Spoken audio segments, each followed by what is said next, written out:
like they're kind of more fair weather laners and they go towards it. And now you can play for double range of Talia Ezreal too if you want to play more peel back style. Even with your 3 melees, normally want to play very aggressive. You can peel back now for Talia and Ezreal.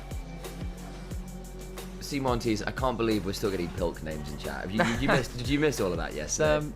Pilk is eternal. Pilk is... Stop, not you as well. I thought I got it just from chat. They put me in as a coach, Alex. That's wonderful, Sam. I think it's a very valued position. I'm sure you'll make the most of it. FPX, really big combos for them. This, however, does really rely on Jue having really good engages because that unlocks the rest of the composition. The Gwen and the Galio need people to set up for them. They can help an awful lot. The needlework will be an incredible threat later on. But I think LGD walk away with good lanes. I think they walk away with multiple options and easier engagement. Be upstanding for the crowd chance.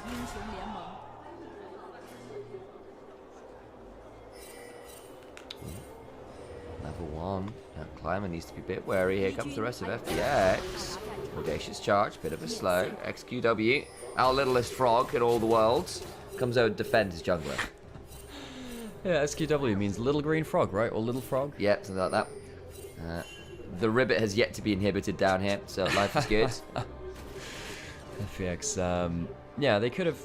the problem with a level 1 like that is that the Nautilus is not the one leading the charge. If Nautilus is the one that's actually landing the hook, you feel much better about it. When Nautilus is a full screen away, that's great, yeah. Can't really do much better. However, I mean, I'm always a fan of attacking Vi at level 1. Just doesn't really fight well until the level 3% award into River. So trying to spot if there's a late invade coming through. I really think level 1 wards are so important because a lot of junglers will go for these kind of... hang on a second, this could be quite important. Sassy trying to get bush control. Sheer knows about this, so he'll be able to hop around the edge of this. Knows there's not a ward put down there either, so what does he do? Talking to Finn about this matchup before, if you E-start on Gwen, it's not the best because you can still get counter-struck. You need to really still Q-start. He'll know that Sassy's in this place, in that brush. Sees him come out now. Sassy just saw Gwen come around the corner. There we go. There's the ward. Couple autos apiece. Not too much. It was a grass proc there, but there wasn't really any HP to gain from it per se. So just some auto trading right now. Another grass, but there's Conqueror potentially getting ready to go. Counter strike down. E away. Still gets hit by said counter strike, and there's that level 1 you were talking about. Yeah, the thing is, you really, as the Gwen, need to be playing around stacking your Q and forcing Jax to be aware of like the 4-stack Q trade. Level 2 to level 1, really good trade here from Assume and Jue. YCX not able to use his crash down shield or use the aftershock. Will of course hit level 2 all the same, but yeah, this top lane matchup really is about how Gwen can play around those Q stacks. Obviously can't necessarily easily do that at the level 1, but this is the problem about playing into that Jax. Jax can just kind of walk forwards and just kind of Q auto W you, threaten you with the counter strike, and play for the disengage around that. You can play for the shorter trades around the grass. Gwen can't easily trade into that. They do. Climber. Don't think super crazy with the player. Started on their red side just in case there was that late invade. Sassy gets us inside the Hallowed Mist and says, yeah, I'm still breaking things regardless. I have no care for the sanctity of this ground. Yes, Gwen is immune. Gwen is immune! Again, yeah, looking for that Q4. Always, I feel like, you know, you get those, like, update messages like, yeah, don't worry, Gwen is immune. Update, 10% of Gwen is immune! Gwen is immune! Instructions unclear, Gwen is immune. Cadia stands! The planet broke before the guard did shake. Oh, hook. That's, you know, it's going to be a recall cancel. Level 2, need to be a little careful there. Flash for flash. ICX. A pretty mean old Alistair game the other day. Was having some really good frontline players, but Cliver's now top side. Sheer is in danger because the flash for a counter strike.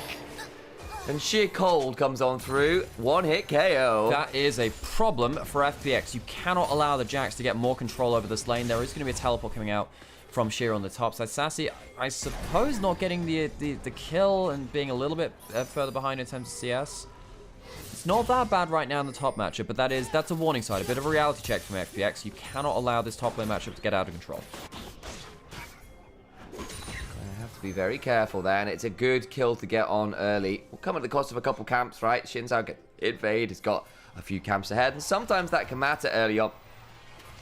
Especially when, oh, Climber mistimed his Q. Uh-oh. It's going to be a bit slower. Here comes the invade. Shadow did some nasty, nasty things just yesterday with the lead on that. Neferi looking to return the favor. Overcomes Care. Flashing for the taunt. Not quite in range. Flash to flash. Yeah, while all this is happening, XQW, I think the comms from LGD is climbing saying, that's a bit crap, but I'm going to be safe. Talia goes back towards mid lane and pushes that in. Care will have to recall and teleport back towards the tower. Probably lose a minion or two as the opportunity cost for that. Could be worse for the Galio. But now XQW has first roam on the map. A reminder that often League of Legends ends up being a bit of a turn-based game. Galio chooses to roam. Talia then takes a turn and says, I choose to push in mid. Care then has to use his teleport to kind of break the cycle and use his turn for that instead.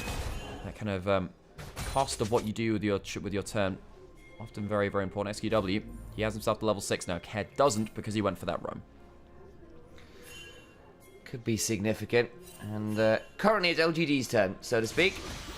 There's Shadow and Care come along. You just sort of hit this point where you don't know whose turn it is. Yeah. And then you're both fighting to try and steal a turn from someone. You got to get to these points. It's not to over-index into League being a turn-based game, because it is in fact real time. However, you have to put a lot of time into actually describe why the analogy works and what. It's like the thing is, for instance, there was a great tweet train about LS the other day, which was very promising and stuff. yes, Regan. But going into kind of LS's theory of how team compositions can be aligned with Magic the Gathering colors takes a little bit of underpinning, but it does make instinctive sense. You think, oh yeah, this champion does want to just rush you at level 1. This champion wants to play from longer range and play for later game kind of slower game states. That makes sense when a team can kind of be described as that. Climber actually loses the flash, corrupt the Shadow. And there's that flash for that 3 Talon strike. And look for some more autos. There comes the Vault Breaker out, but I think with no flash and no real Q, Shadow's quite happy to have forced the Vi out there. Absolutely, they're going to get all 3. Really good smite steal away by Shadow. Of course, ended out at the games from FPX yesterday in absolute style with that incredible Neferi game. Right to the Rift here, even though they lost the 1v1 and going on to red side, the less favored side. With good start there on the objectives. Looks like it will be. Nice pickup on the grubs. And over we go is Care, just cleans up the Winion's top, and eventually you'll hit this point where FPX have got pretty scary eventual side lanes in the fact that you've got this Gwen, but with the kind of Galio back pocket, it can be very difficult, even with your Talia Vi, to guarantee a full all-in on something like this Gwen without it becoming a real mess. But that's true on either side, I feel. Yeah, particularly, yeah. Well, and you have double global mid laners. Things erupt quickly, and it's one of the things that we were talking about with Harold when he was on here with us casting the other day. Response time goes down when you have globals. It's like having an air ambulance. So it's a wee woo, as opposed to me running really fast down the street. Yeah, and yeah. I can run pretty fast now. There's that one meme of objects in your mirror may be closer than they actually appear. It's just someone running in the car mirror, making T-Rex noises. Yeah, a little bit. The last time I saw that meme was so I watch a Halo 2 streamer by the name of Mr. Monopoly, who is probably my most watched streamer. He's chasing the Halo 2 classic legendary world record right now. I'm trying to catch it off of Zoo, and that's the meme he's using to describe it. Objects in the mirror are closer than his face. The timer counting down. We'll get it at some point. God damn, high charity skip will beat me one day. Shia holding a position in this mid lane. Without any context, a high charity skip sounds like a really weird way of just going skipping. Turns out, so in charity, baby. In Halo 2, one of the biggest things in Halo 2 is you can skip an entire level by flying. Fake out punching someone above that's sitting on your head, on top of you. You punch basically. a zombie to fly. You punch a zombie to fly. That is in fact the best way to describe what happens in high charity skip. For those of you who are not Halo fans, I'm so sorry for the lack of context, but honestly, really fun speedrun. I feel like the lack of context probably makes it. Yeah, probably.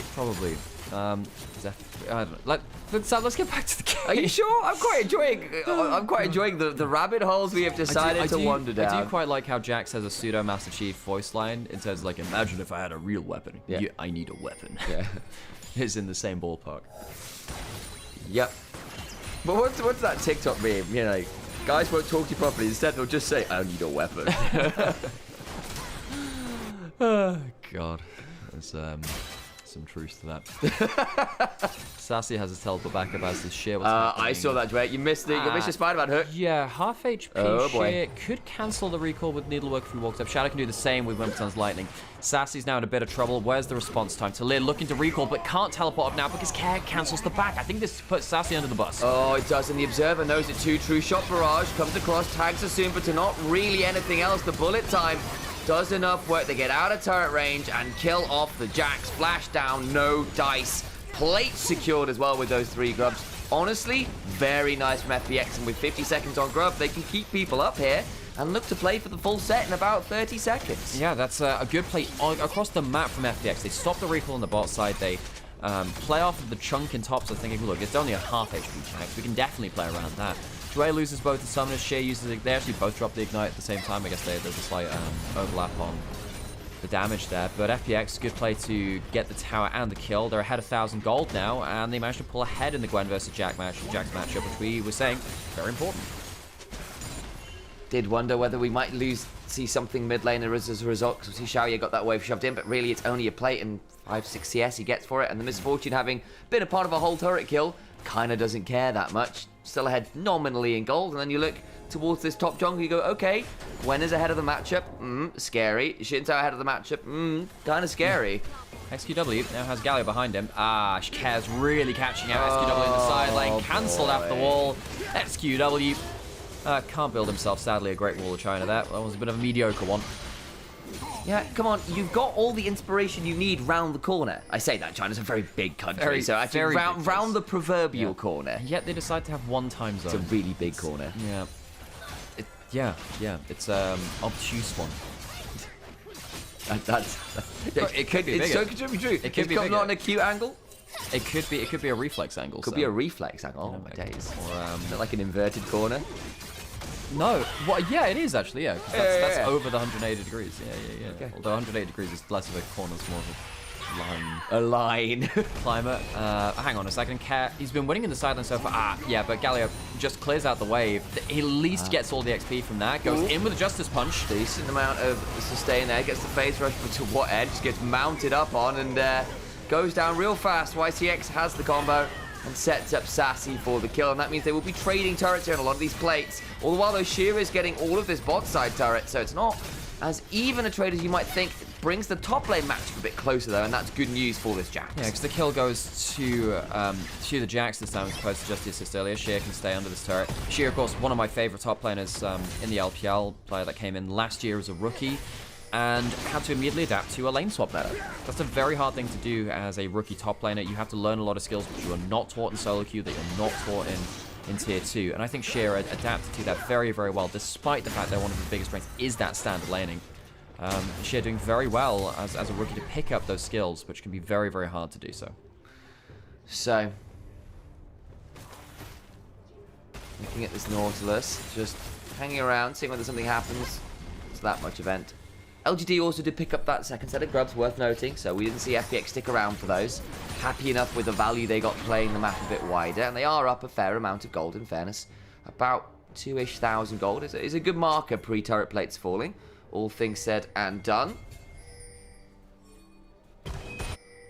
Now I think we're going to be looking at things like the Herald spawning in 3 minutes, the Hextech Dragon in 2. Whether we can find any additional summoners or little plays around before that, because you have kind of got a free cooldown to burn, should you so wish. Is Sheer going to step outside of that counter-strike with the skip and slash? Right. It's like in and out, but more aggressive. Isn't that a burger chain? Yeah. I've never been there. Skip and slash. Skip and slash, yeah. Quick, I'm a slasher of prices. Yes. Back to a hot. If you miss Can we get a hot fuzz skin line? Yeah, if we... Please? Got the cop one. Have you ever jumped through the air firing 2 handguns at once? I feel like I would love Caitlyn and Vi to just have voiceovers from Nick Angel. Yeah, I need to make them from West Country, from Somerset. Yeah. They're great or good. What? Yeah, how long have you been laning? How long have you been laning? What year? Every year. For those of you who never watched, if you've never watched the Cornetto trilogy out there by Simon Pegg and Nick Frost, it is a spiritual experience.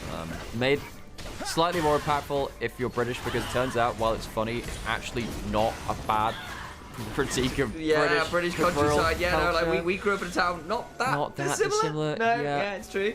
Didn't have the same problems with those unmoving statues, as Galio might become one of them quite soon. Care did not take care. That's ironic, isn't it? Now he dies.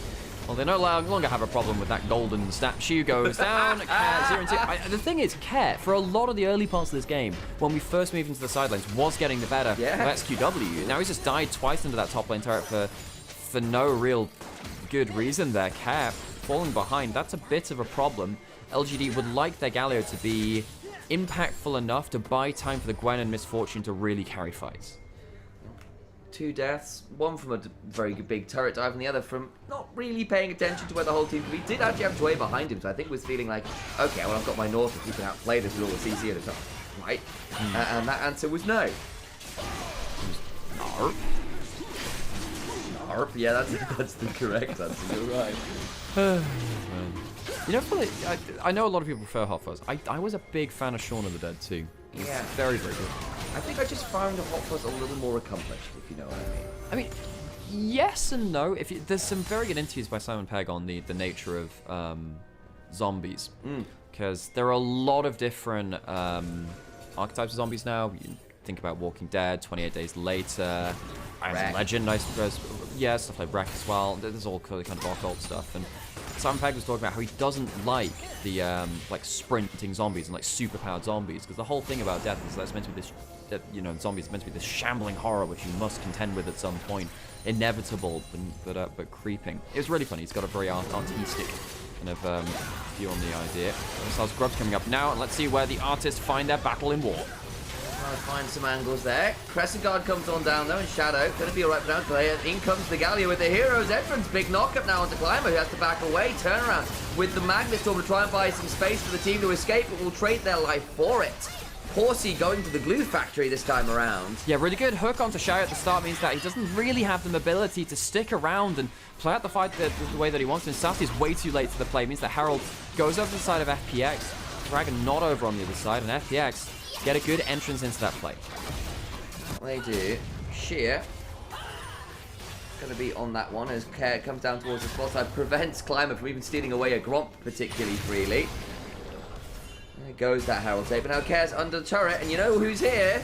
Sassy and XQW alongside Climber. Care needs to clear this wave, does so relatively well. Taunt is alright, but it's buffered through well by the cease and desist. Gets out of the counter-strike though, and this time Care outplays the dive and keeps the turret alive as a trade for his flash. And now Sheer gets to play in the side lane too, so Care, I think Care has taken on the burden of saying, look, I'm going to be dying on the weak side of the map. I'll wave clear to make sure they can't push as fast, where the rest of the map can do something else. We criticized Care for dying a little cheaply earlier, but this one is much better. Just blows that flash, allows a Herald to go into mid lane, allows Sheer to make sure a wave goes into tower on top side. I feel it's quite disrespectful, really, that you clear away someone's greeting like that. Why would you disregard the wave? Yeah, why would you clear the waves? You know, like people are being nice with the greetings, you're just clearing them. Why doesn't anyone think of the surfers, Sam? Why doesn't anyone? Yeah, exactly, very true. Why, like, why? I don't want a flat ocean. Yeah, where are my waves? Yeah, it's like someone's stolen the moon, Gru. Shy caught with a great hook hit. Dre starts this play off, and the thing is, just by getting rid of that rank 1 Ezreal E, it makes a big difference, because Shy won't have that mobility to reposition in the fight and get good damage down. He can't re-engage into this fight at this point. Nautilus actually goes on to clear here too, and suddenly both carries are out of position. That's really well played by Dre, and honestly, he carries this fight. Little note in chat going, questioning what by Shadow's history. Obviously, he's had a pretty interesting one, and the answer is yes, he did indeed grow up in Italy, but he is of Chinese descent, I think is the correct way of phrasing that. I have to think about that one for a second or two. And as a result, started his career in Europe. You may remember him from his time on Mad Lions. Yeah. Exactly, of course. Have gone down the rabbit hole and renamed him Mobstar. Koi Shadow, speaking of the Mad, we'll have to Crescent Guard there. Sassy and Climber. Have to back away. Shadow, been a little bit of a volatile player. When he's ahead, when he gets to play really aggressive, is a wonderful player who knows how to leverage those advantages to have pressure everywhere. Not always the best from behind. No. But at the moment, he's 2-0-1. He counts as ahead, I think, here. That's probably the thing which I say about all of our third-place teams going into this. None of them play well from behind. So the fact that the gold is even makes this a much better game, I think, for these teams, because they're not kind of exposed so heavily from not knowing how to set up the map, and they don't have lane pressure or or something like that. And when they are ahead, you do have players like, I mean, yes, Shadow on one side, I think Climber on the other is definitely in this too, trying to make big plays. Oh, there's the knock-up, and it's ×2 because the hero's entrance comes on down, and now Sheer on this Gwen, 2-1-1, has been shoving up these side lanes. Sassy has had a few group-up attempts from his own team. He's the one who's come out second best as a result of this. As look onto the other side of the screen, YCX forced away by Shadow in the 1v2, got himself stunned up across the unraveled earth, but it's just 1v2 keeping out the rest of LGD. Xiaoya does manage to clean up most of that wave. It's not really been about the bot laners this time around. It's been all about these top jungles, really. It has been. It's been about positioning better in side lanes. And I think on the whole, FPX have done better at that. Yes, LGD got, as we've mentioned before, some good value out of, you know, just dunking on poor Galio. But FPX have given value over to the Gwen. And suddenly Sassy, who has really put, you know, taken on the responsibility of handling the Gwen, can't do that anymore from this kind of goal deficit. And then you start to have questions about, well, Sheer actually was on a very strong team last year, was competing with Flandre for a starting spot. There were questions about why he wasn't starting up at Flandre because of how good he was looking at points. And now on FPX, a team that I think it's very fair to say is not at the same level as your squads from last year that of course Sheer was on. You know, this is a bit of an inverted commas downgrade, but it's one where he does get to be the starter. He can be that kind of main carry, doing really well here in this matchup, taking on that responsibility. Now you have Dragon going over to FPX. That'll definitely help them too. They can play towards sidelines and drop another Dragon now if LGD try to force a Soul win condition. My issue on paper with FPX, and I think this was very true in Split 1, we'll see whether it continues here in earnest in Split 2, is not the lack of potential carries. I think that Sheer is good with that. Care has that potential in him despite being a streaky player. My problem is leadership with this team. I thought that when they had Sorrow as their jungler, who started out Split 1 and you know, came up from LDL, I was worried who leads this team. There's a lot of younger players. Of course, you had Bat as an AD carry as well instead of Assume, who was more veteran. Coming to this split, I think Shadow really helps with that. I think Assume potentially helps with that too, saying, look, you've got some more veteran, cooler heads where hopefully they can prove they can kind of manage a game plan and allow Sheer to be just that giant weapon in a side lane and in team fights that he was on JDG. I'm disappointed in myself. I missed out on a potentially really good pun when Bat was in the roster. Yeah. He said he was a bad out of Heldio. Oh my god, that would have been so good. And I just missed it. It would have been wonderful. Yeah. Wait for him to return. For those of you who are not fans of Meatloaf, get ready. Well, don't get ready anymore. Shadow once again E-forced out. Maybe forces a fight here. Here comes Galio. Galio comes on down. Shadow in danger. He still has the Crescent Guard to buy a lot of time. May need to flash. Does so, but flashes into the fight. And Climber will be descending as at that bullet time. Hurts a lot of the rest of LGD. They have to run to the hills, or at least their blue side jungle. -1 jungler. From Meatloaf to the Iron Maiden, they did run to the hills. And LGD can't really follow up Climber in the way that they wanted to. Xiaoya, again, caught out with an easy Nautilus hook from Dre, which forces him to play much different positioning, even though he has that 2-item swipe, which should be ruling the team fight. Absolutely, just can't quite make it work. And again, you do hit this point where we have had this conversation before when it's just been Gwen and Xin Zhao frontline. You can still be deceptively tanky purely because Gwen is immune, and by transitive properties, so is Xin Zhao when he gets to press R, because this one got a little bit nasty with the full combo sent onto Shadow. But there's still a Galio. Climber had to flash on out of that Galio ult and still gets hit by the depth charge following him, and then Shadow goes, cool, I've got Crescent Guard and Flash, I'll see you guys later, and leaves. Exactly, and especially with the amount of gold he has, very hard to burst out. And here we have another fight, a wall comes in, and just YCX on the bad side of it. Yep, he's out. Sheer now running with a pair of scissors. Very dangerous, that one. Let's not tell the teacher. There's a throwback. What a line we had back in the NLC. If you've not seen that clip, you've missed out on one of the great lines of Initialise Nymaera. Do we have a duo name? The Brothers. The Brothers, Brew. Two brothers. The Good Brothers, I think was what Frankie Ward said. The Good Bros, you know. That's a good objective setup from FPX. I mean, I don't really know what ICX was thinking there. It feels like the engagement LGD just disconnected from their backline. It's going to leave an opening for Atakan, the Ruinous version, for FPX to go towards. Wait, he's got an explosion to a side big shot.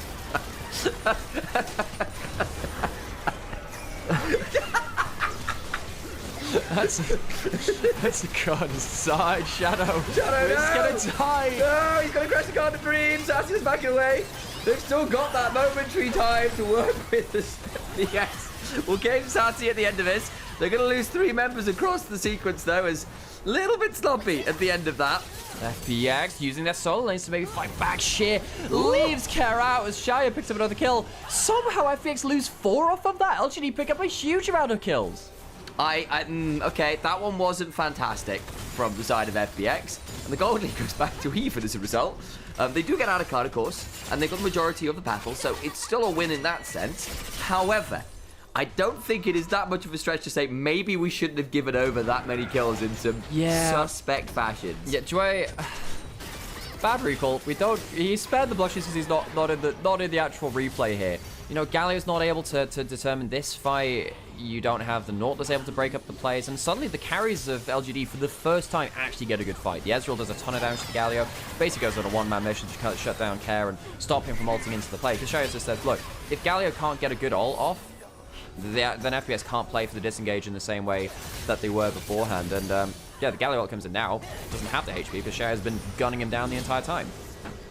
And he dies, can't just punch out to safety, and a little bit sloppy there, all things said and done. Thank you for the on-screen celebration. That I'm not sure that will go on to the other streams, by the way, but you do just get, you know, emotes just flying onto the screen. Whee! Dragon coming up in 10 seconds. Shadow trying to force out Shaya's E again. Does so. Now they can turn around. That bullet time is wonderful. Freezes them all in place. And what a magical moment for Asub with the rest of the squad. Yeah, it really is like Trinity from the Matrix. Dodge this. The bullets go flying, and LGD, they are not the one. FPX now going to be potentially not even taking the Dragon, going towards the Baron instead. Take the red pill. Go to Soul Point. Take the blue pill. See exactly how deep the Baron pit goes. I've inverted the colors there, I think, but the point, I suspect, still stands.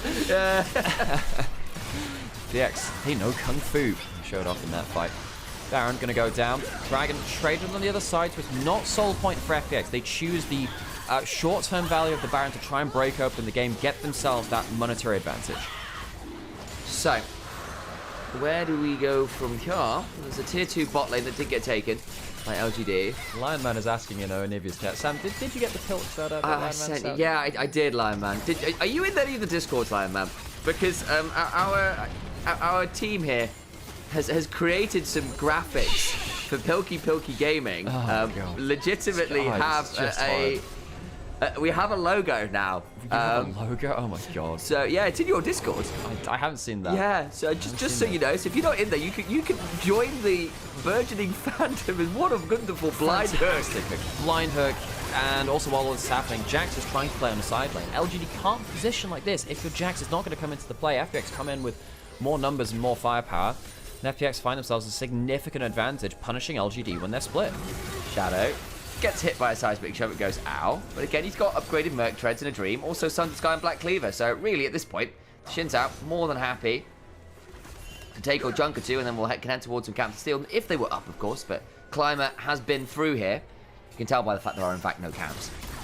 That's my Sherlock Holmes-esque deduction. Hang on. He's going to go down. SPW comes down, and the little green frog hops his way down in towards the bot side. Talia not going to be able to join the fight up in the jungle if it happens now. But Helper comes in from the Gwen. Shit, really well played from him most of the time. Knows that his team needs him right now. Another good Spider-Man from Dwayne to deny the seismic shove. Flash on forwards for the potential route. Goes back on in. Bullet time is there. And gorgeous play from Dwayne and the crew. They cannot lock down the Nautilus to save their lives. Now Shadow, who's been in the jungle, zoning off the Rel for a lot of this, can finally look to turn back up. But will back away. They claim the tier 2. They've still got the waves to work with. And with that additional kill, I think LGD running out of options here. They burned a lot to make that happen. Honestly, a lot of this game has been won by Sheer positioning himself on the map better. Right there, knows exactly that his team needs him at the right time, whereas when Sassy has been called upon, he was late to the play. Sheer can now walk up with 3 out and destroy the turret. Care goes forwards. There's the taunt, wins it 4 afterwards.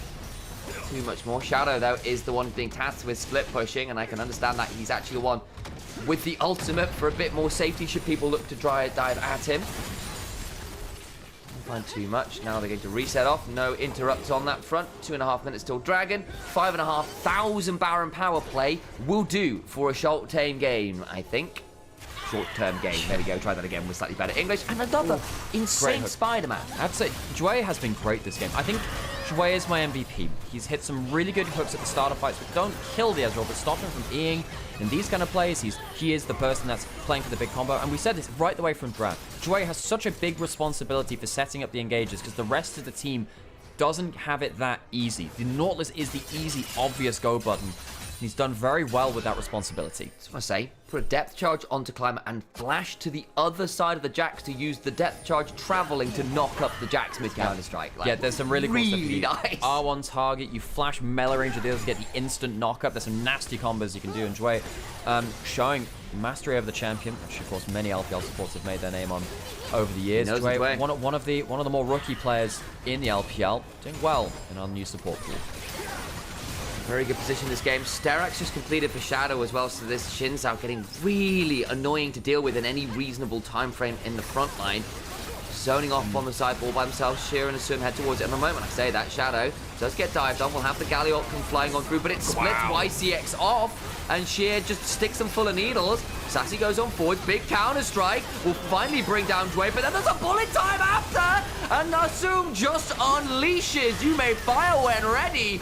Full-on broadside into the side of LGD. They claimed a couple kills, and actually it's looking like we've got ourselves a 3 for 3, as Xiaoye is still pretty threatening here on the Ezreal at 3.5 items themselves. So FPX get the inhibitor, get a fight where they get some kills, but LGD had enough in the tank to even up the play. And now we have ourselves Dragon spawning in just 40 seconds. And FPX, reminder, they chose the Baron over the Dragon. This would have been a soul for them if they went towards that. Shadow, what's he do here? Dash in. Doesn't get stunned by the minefield, but just goes way too far and no follow-up there. He chooses this fight himself. YCX hit by another great hook from Dwayne. Stops the flash rel combo from coming in. This is the big play, though. 5-man counter-strike. Makes things very difficult for FPX to recover after that point. Last hook from Dwayne means that Natalia goes down. That could have been a much bigger fight. Think about it from LGD if their other carry was stuck alive. But, you know, the items are here from LGD now. They are behind a goal, but it doesn't mean they're without fighting potential. And Sassy getting a very good fight there. That counter-strike, that pick-up onto Shadow to make sure it is a few more going back is good news. Of course, you've still got some flex to deal with. This Gwen is still at 5 kills, nearly a death gap. This Misfortune's had some very big bullet times at this point, as well as on 3.5 items. Dragon is now going to be picked up by FPX, so they're still very much in a commanding position this game. It's just that LGD have got 1 or 2 punches back in now, which is good value for them. Shire on 4 items. This is a 4-item Ezreal. Yeah. We know what Chinese Ezreals do. Sometimes they just, they start feeling it. And they can do dastardly things. FPX don't, and this is why we were praising Joy earlier. Not to go too scatterbrained, but with thought processes. We were praising Joy earlier for having great responsibility from leading the engage and catching LGD's long-range carries. If you don't do that now at this point in the game, the Ezreal can carry the fight. Even though he's behind 1,400 gold, that's definitely relevant when you've got so many big items for Assume. But the Ezreal can hop and skip his way around, especially with the E maxed out now. Do some big old damage. So watch out for Xiaoye in these late game fights. Just getting that flash off cooldown right there. He might be able to do something special for LGD, unless Joy has something to say about it. Always possible. Not quite that death cap for Sheer, which I think would be a really big break point for him as well. Gwen's, when they do get that eventual bit of AP to them, really, really threatening, especially with those ults as it stands. Joy, though, zoning off with care, trying to make it really hard for Climber to get forward. He's got the GA to their name, worth noting, can be a big deal.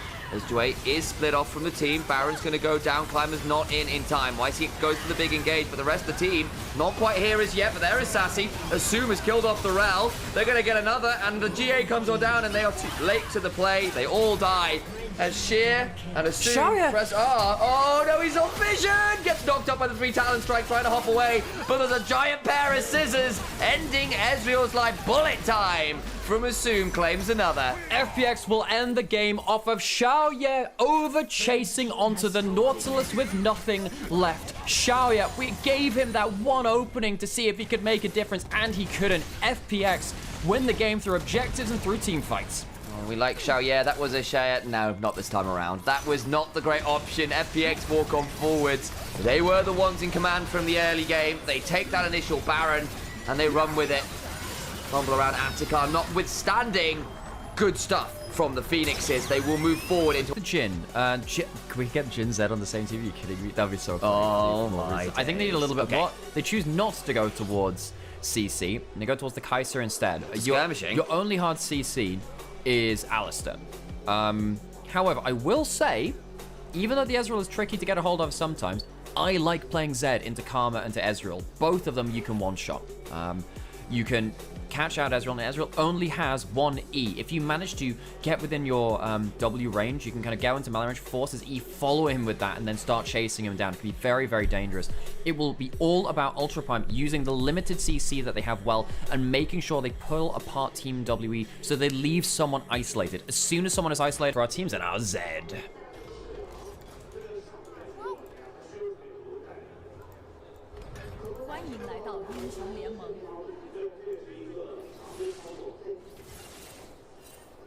Not today, it seems. Xiaoxia, level 1 on this Alistar. Did have to back away. That is a hilarious graph. 53%. It's a fairly significant amount considering the statistical modeling Not stuff. gonna lie, I don't think there's much data on the Zed. No, I don't either. Worth noting, by the way, that we do have the Ignite for Zed, not going for Teleport. Now that's going to be helpful against 1v1ing the Gwen and 1v1ing the Talia as well. Saber's really saying, look, I'm a melee assassin player. I played Yasuo. I'm an Akali player. Let's bring out the Zed as well. And you can see from the runes on the bottom side. I think that was an Axiom Arcanist onto that. Oh, wow.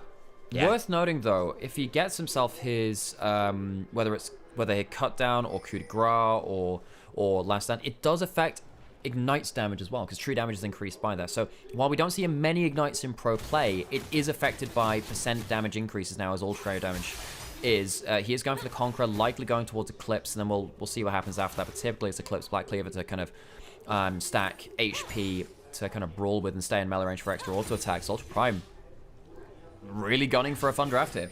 Cube, I think understandably for the Gwen, has gone towards the exhaust this game when you've got things like the Zed, the Neferi, the Rumble all trying to all in you. Exhaust makes that very tricky.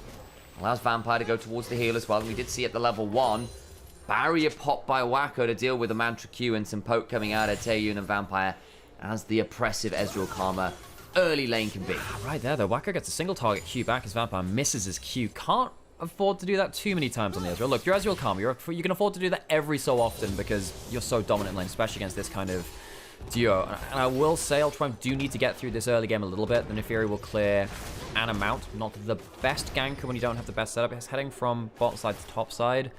See if he can interrupt anything there. Saber's now going to run to the issue of not having a teleport and still losing the early lane. So Kara's doing well to potentially force Saber into an early deficit. We'll see how he can recover that. Got about half a wave there. Having to farm up with those shurikens. And you can do that as Zed, but doesn't have all of the tools available yet. Finally turns to level 3 and just to get a bit more out with the Shadow Slash and the likes for a bit more wave control. Once you hit the level 3, you feel much more happy because at that point you can be a poke pot basically. If you hit the double Qs and the double Es, if you get that close as well, you get energy refund. Big thing about Zed is managing your energy because you're not a mana champion, but your resource goes and comes much, much more quickly depending on how you play around the energy champions mini games. Cannon is when he gets his stun on you. He gets the Cannon gets the stun on you, gets some stuff back. Akali, when she got her passive on you, she used to do that. I can't imagine that's removed at this point. With Zed, it's if you hit the same target with both abilities. Oh, you got to blink over that, buddy. It doesn't feel like he had the HP for that one. Sucks for him. Does have the Doran shield, and he'll have a bit of regen from that. He'll just have to suck it up for now. That one was a bit painful. Still, trying to clear up as much of these minions as you can. Missed one there. It's alright, as Xiaoxia left alone under this turret trying to clear up the wave as Wacko had to reset W's into that bush so knows people are waiting.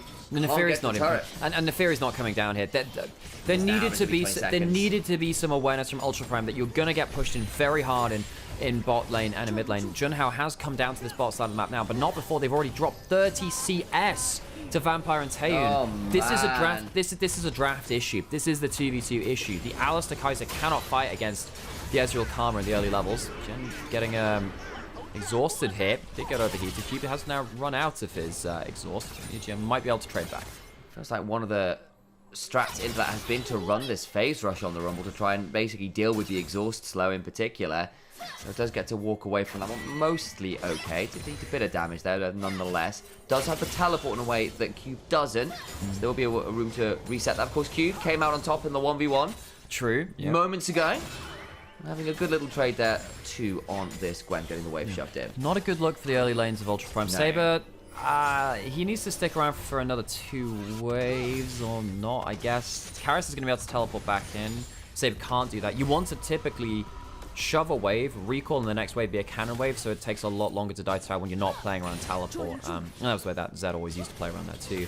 The way that Zed needs to play is to take one monstrously large trade in lane. Typically that came through electrocute double shuriken. That was typically the way you do that. Poke out the enemy and then hold them in lane and say, you are going to get frozen in the mid lane or I'm going to kill you. One of these two things is going to happen. So then you're forced to reset and lose a ton of farm, giving Zed chance to roam, get into early plays, or you stick about in lane and play the assassin minigame. Can Zed land the skill shots to then kill you afterwards? So watching this next phase of lane, keep your eyes very, very closely on this HP bar and on this HP bar. Saber's hit level 6. If one good double shuriken trade comes in from Saber, even with a Conqueror build coming through, it can be very, very powerful. I can also suggest checking out this little discrepancy down here because you played in the Ezreal Karma minigame, and as you said, it was a big CS lead. They've had to lane swap out of it now that timer has ended up. I don't blame them for leaving. They've gone towards the cull, but Wacko definitely having a pretty rough start to this game, down 600 gold purely from laning at 6 minutes is a rough place to be. Saber must have taken a couple of cues to the face at some point. Karis doing well in the early laning phase, not going to fault him for that one. Of course, Karis is a bit of an assassin player himself when the occasion calls for it. Dragon, Grubs, both being focused down. Junhao, of course, on the Neferi. Another AD assassin, which W will need to be afraid of. He has Smite. Can he smite away from this? Nope, can't stick around. No damage done to it. 2 for 1 on the Grubs. It's about losing another wave to this turret, though, as they zoom on in. W just about in range. Good skewer by Wacko. Does get that cannon. Spot lane, though, not gotten all that much easier. I mean, the tier trough helps a little bit, but still, it's not a great discrepancy down here, just off the base down. Oh, there goes the ult. Deathmark put down. Karis in danger, trying to get that last bit of auto. The flash for the auto gets it back. Ignite's not there, and even with the pop, can't quite secure. Didn't have the extra shadow for the triple shuriken. At this point in the game, you need it, but he does force out the flash and HP. Doesn't have W cooldown now. Needs to be a bit careful as Monkey on the chase just uses E. Can't follow up. Saber forces Karis back and shows why this matchup can be so deadly. Didn't have that W, though, to have the extra shuriken, the extra gap close. Close, but not close enough. Looking, don't blame him. And, away we go. Karis back to lane, but again, down that flash. Can definitely look to do it again as the Zed. You do just have that more innate mobility with your R, with your W.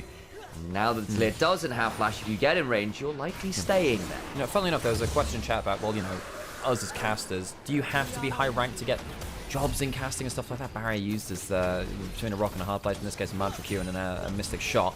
Nasty stuff from Wacko. I will say, in this kind of game, definitely helps me with the fact that I've played a lot, hundreds of games of Zed, so I know what the champion wants, and I understand after seeing years of it as well. Don't think you have to be high ranked though. You know, I peaked around high diamond. I wouldn't say I was like massively high ranked, but it's enough for me to know instinctively what a kill combo is and isn't, so I know whether something's a good play or not. That's the big thing, right? As long as you can tell what a good play or not is in League of Legends and get excited at the right moment and not mislead the audience who will have a certain base of knowledge, you're doing good. I think over time, even lower elo players will gain a lot more information out of the game and understand things to be good or bad.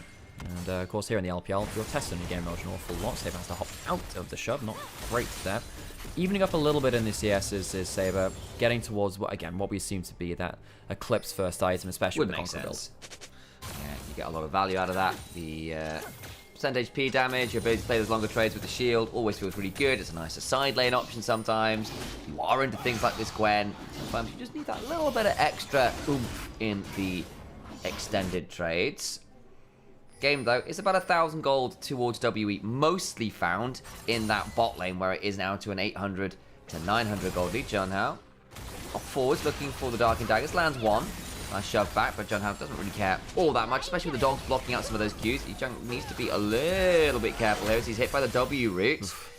Good lane dominance here. Really good lane dominance. You play for the Ezreal Karma for this, because this is the strongest point in your game and it gets weaker over time. However, you're not on the bot side of the map. Cube does have exhaust, does have ult. It's hard to dive this, and therefore I doubt it will happen. EGN having to kind of suffer through the Ezreal Karma now, and At least Wacko picks up some farm on the other side of the map, but no one's dealing with this particularly well. As the equalizer to deny some of that, but actually another slow Vampire stepping really aggressively forwards. Can't quite get the W Used down. the heal to get the move speed, but doesn't get the root or the flash, so bit of a miscalculation there from Vampire. And still ults the wave to deny that, but then again, Taeyun and Vampire are still here between turrets, having a great time, continuing to extend the lead that they have. Playing well on the whole, the TP back now, but there'll be a wave crashing, and because they've cleared the wave behind the turret, there is no minion additions coming. Going to try and clear out this wave best they can, dodges that mantra key. But Ezreal still landing some Mystic shots. They can be really obnoxious, but wave cleared well enough here with the Haunting guys in inventory. 1,000 gold from WE, from plates and from farm. Saber evening up the matchup in mid lane. Remember, there is an exhaust on Cube, so in team fights, there is a chance that Cube actually exhausts the Zed when it goes for a play. But you can't exhaust Kai'Sa and Zed and Neferi, who are all diving in trying to get themselves big burst combos. Wacko behind Cube right now. Has that equals, of course, means he doesn't have flash. Wave's going to come into tower. Yeah, he's going to have to use his W well here. As they're coming through, here it comes, stopping Shower Chef and pressing the WQ keys. Flash, headbutt into the wall, pulverize after, Hound's pursuit, and death comes to Gwen. Nice play. Wacko having to play, but an unusual game here after the laning phase, and does manage to get involved in something here. Grub secured by WE to bring them to the 4 mark. Yeah, so WE get themselves the might bonus. Taeyun and Vampire going to be able to take this turret, I think. I mean, oh, no, not at this point. They won't be able to take it on this wave. Rumble will be able to walk up, particularly with jungle support resettings going, help them with that. There's no ult on Neferi, so I don't really think there's any play to be made here from Ultra Prime. Trying to play again just to get as much farm advantage as possible through this 2v2. I will say there will come a problem at some point where you don't have an engaged support. You don't have any engage anywhere from WE, actually. That's going to be a huge problem. They needed to play through early advantage. And they've done that to an extent. And your engage is limited, right? It slows on Gwen, it's Shinzao knock-up, it's Talia, seismic shove, unassisted on the whole. That's not that easy. Maybe a W from Karma, but onto so much mobility. How likely is that tether going to remain through a play? I just don't know. And for all that we were chatting about Ultra Prime, not the greatest amount of setup, they do actually have enough, right? And purely off the threat of people diving in for damage, that in some ways can be enough to buy a lot of the mobility out, and then you can follow up with another player who can do very similar things. So, you know, Fury goes 1 and Zed second. You can see the combos there. Wacko, though, is out of lane already. Yeah. Walks up, discovers that you actually can't walk up there without your support, and is punished for his bold move forwards.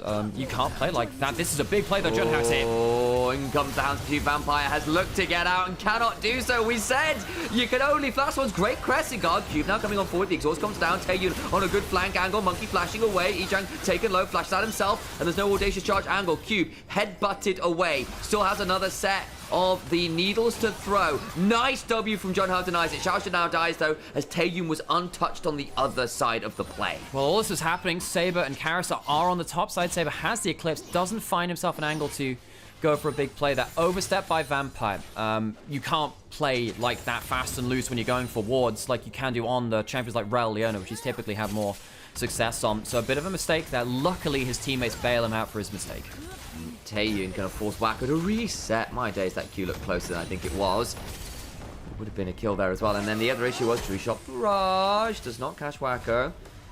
He has to deny his reset one more time. Stays alive. This Ezreal, increasingly scary this game. Yeah, he's having, honestly, compared to his LCK form, having a pretty good time of things.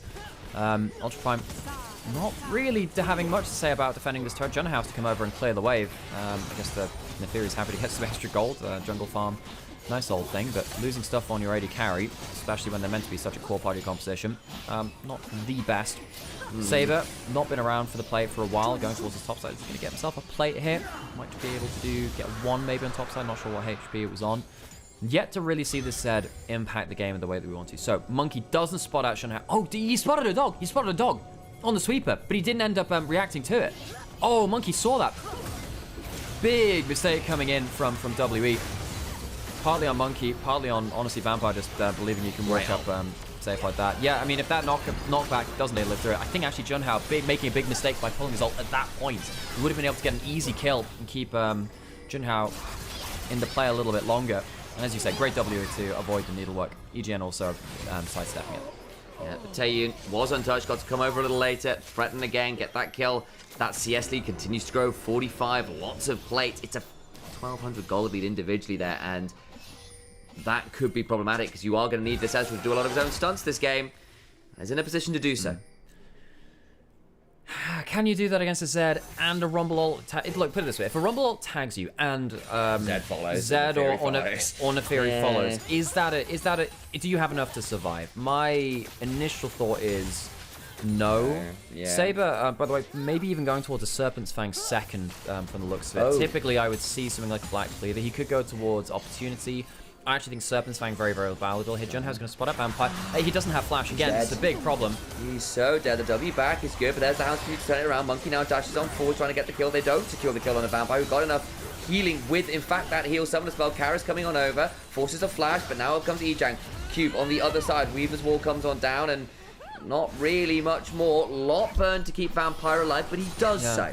Again, another mistake in terms of walking too far away from teammates from Vampire. Very much could have died there. Saber's now alone in top side, and he will actually get himself plates from this. The win about this is actually Saber getting some alone time in the side lane to threaten that. I don't know what HP that's some plates are gone. He's got Eclipse. I think it goes. I mean, the Eclipse isn't the lethality to help that, but Dirk is. Doesn't take that turret on that wave. No. We didn't see the top lane turret because let's be honest, Gwen's been wave clearing from it, and you can see from the.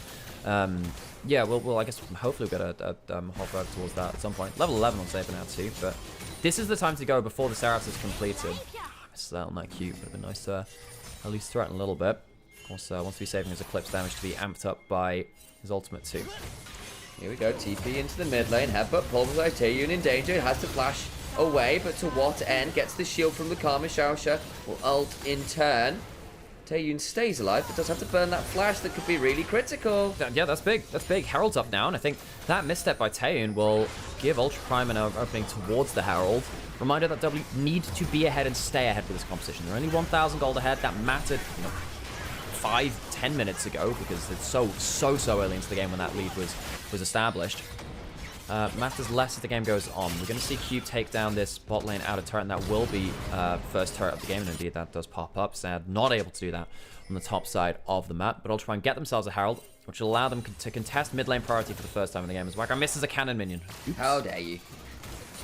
Seraphs just picks over for Karis, now looking for potential, and it's too late. The Seraphs is in. Can you burn the Seraphs? At the very least does so, forces a flash, looking for more, gonna get the damage with the Deathmark proc! Doesn't even have to care about the Seraphs. Burns the flash at the end, afraid of the likes of Realize range. His Eclipse was coming back up. Gets the Eclipse extra damage too with the max HP damage there. And Karis does go down even after that Seraphs came in, as you rightfully pointed out. Serpent's Fang completed on the back now with the extra gold. Saber locking in the Zed and getting a solo kill, proving that the pick has some value. At least. So we'll see what happens here. Level 12 to level 11, so he has an extra rank in his E coming through. Karis uses his full combo. You can't do that. You can't use your full combo like that in front of a Zed who gets to start wailing on him and gets an extra Q on target. The flash doesn't get him away from that and walks in with the extra Eclipse shield. Really well played by Saber to punish the mistake, but it was a mistake. Now has that Serpent's Fang, and it's good into the Karma, it's good into the Jinzo Harvest. Great into the Seraphs. Great into the Seraphs. These 1v1 options getting easier and easier. You can see the thought process. Just chase this Talia around, and it doesn't get more fun. Yeah, and there's a comment from Mecha Fanboy in chat saying, wow, wasn't familiar with your game, Saber, but who is familiar with Zed kill combos now? Yeah, that's definitely a good point. Zed has always been one of those champions where it feels like he has just that extra bit of damage in a skilled player's hands, because compared to every other AD assassin in the game, it feels like Zed has to work hardest to get his damage out, because it's so skill shot reliant and difficult to get out. Dragon spawning 10 seconds. Zed will have his ultimate again. Of course, had the second rank of that ult last time he cast it, so it's on lower cooldown. Wacko, of course, closing the gold lead a little bit with the cull being completed, so it's less than 1,000 now, which is, better than it could have been. EGM walking down towards mid lane, but is spotted on a ward over that Raptor pit, so W have full information that Ultra Prime are grouping up for this play. On for the static shift, just Saber. Oh, Saber doesn't quite catch that ward. He catches it now, so you'll know that that ward is there at least, but you can't clear it in time. Can't. Still looks to go forwards, throws out the Living Shadow and a Shadow Slash. There's lots of shadows for Zed. Wall comes on down, but how much avail? Cube skips and slash over the wall. The Eclipse is nasty. Vampire in danger. for the Dragon is won by Monkey, who now has that ult rolling. Xiaoxia backs away, having pulverized 2. The double Thunderdome threat down, but they are swiftly out of business. Monkey in danger. Hound's Pursuit. Reset from Junhao. Saber exhausted and hops right back, but that leaves Karis out to dry. Burned up by Wacko. You can only exhaust one. WE get the dragon, but they lose sight of the threat of Ultra Prime engaging back onto them. And this gives now, you know, gold over to Wacko, who's almost closed up in that bot lane matchup. Zed is further ahead, Junhao is further ahead, and WE, they are not winning these team fights. I really think there's going to be an issue now where they're kind of even in the game without that engaged support, without easy to play CC. They will take the mid lane turret. That's a good strategic win for them. But giving up the Atakan, that's a good win for Ultra Prime on the other side of the coin. And it's going to be the withdrawal option, which is going to leave Junhao and Saber in particular a lot of license to send it. Overcome WE though, they want to play this. Going to smite it, secured. Back away, Ultra Prime. Have Saber shift over the wall and get out to safety. One of the big things there is that people do not realize how good objectives. You forget about it when he's not played jungle, because that's why he was played jungle. You get an objective below half HP. Zed's passive, Contempt for the Weak, which has 8% maximum health damage as magic damage. It has no cooldown on jungle camps. So you can use that on Dragon, on Baron, use it for steal attempts. You can use it for Atakan. What happens here? Very close smite. Oh, it's so close. That is about as close as it gets, with the smite being, what, 1200 or so? Yeah. And then after this point, though, you realize, oh, how do we lock down targets? You don't? You don't. It's really on Monkey just using a good Crescent Guard to buy time. That runs out. Vampire stuck against the wall. He can't do anything here. Exhaust goes down, rightfully set onto the Zed, but you can only exhaust one, and Junhao gets the free fight. One of these assassins is going to go through this fight unexhausted.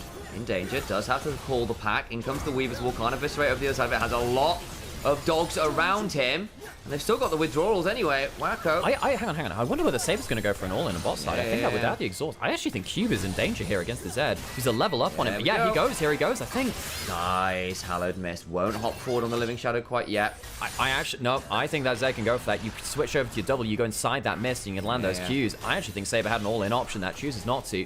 Cube still has his exhaust down, choosing to play, maybe just keep his ultimate for a play in mid lane though instead if they want to go for a bigger play. But with the Atakan, you can see the threat, you can play more brazenly and look for these closer 1v1s. Looking for the all-in. Sabers around, but they're going to throw down the equalizer now. Junhao on an angle, eviscerates forward, and in the pursuit!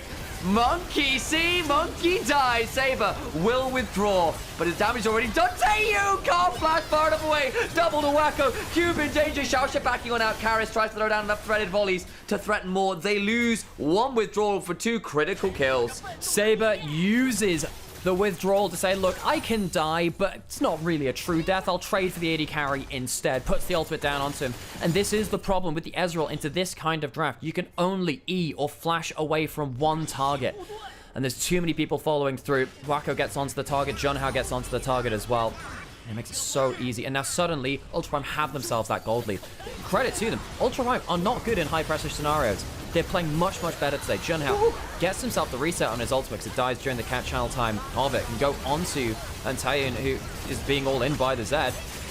What can he do here? What can he do? The Zed ult pops. Just goes completely 100-0. Yeah, he does. And then there's still the second part of Hound's Pursuit. There's still the reset on it. You've still got Wacko with an ult over the wall. And we did have this wonder. It's like, okay, come mid-game, Karma Shields are just not going to be enough to keep this Ezreal alive. And there's so many tools to threaten the Ezreal. Even if you deal with, say, the Zed, there is still the Alistar, there's still the Equalizer, there's still the Fury's whole kit. Especially now she's 2-0-4 with the Shojin. She doesn't need the Black Cleaver this game into so many squishies, can just afford to go for more basic ability haste. I was about to go onto that topic, because what's going to happen is Saber is going to go towards the Black Cleaver, and then the Neferi can play around that to equalize the blows to W, and Cube is alone in the 1v2. There's the exhaust, but it's then not on Zhang, who will get out to safety, use the ult, use the exhaust. Saber now in a 1v3. Has to be a bit wary. Zed is strong, but I don't think he's 1v3 strong quite yet. It's not quite 2013 Zed, who genuinely could do that in terrifying ways.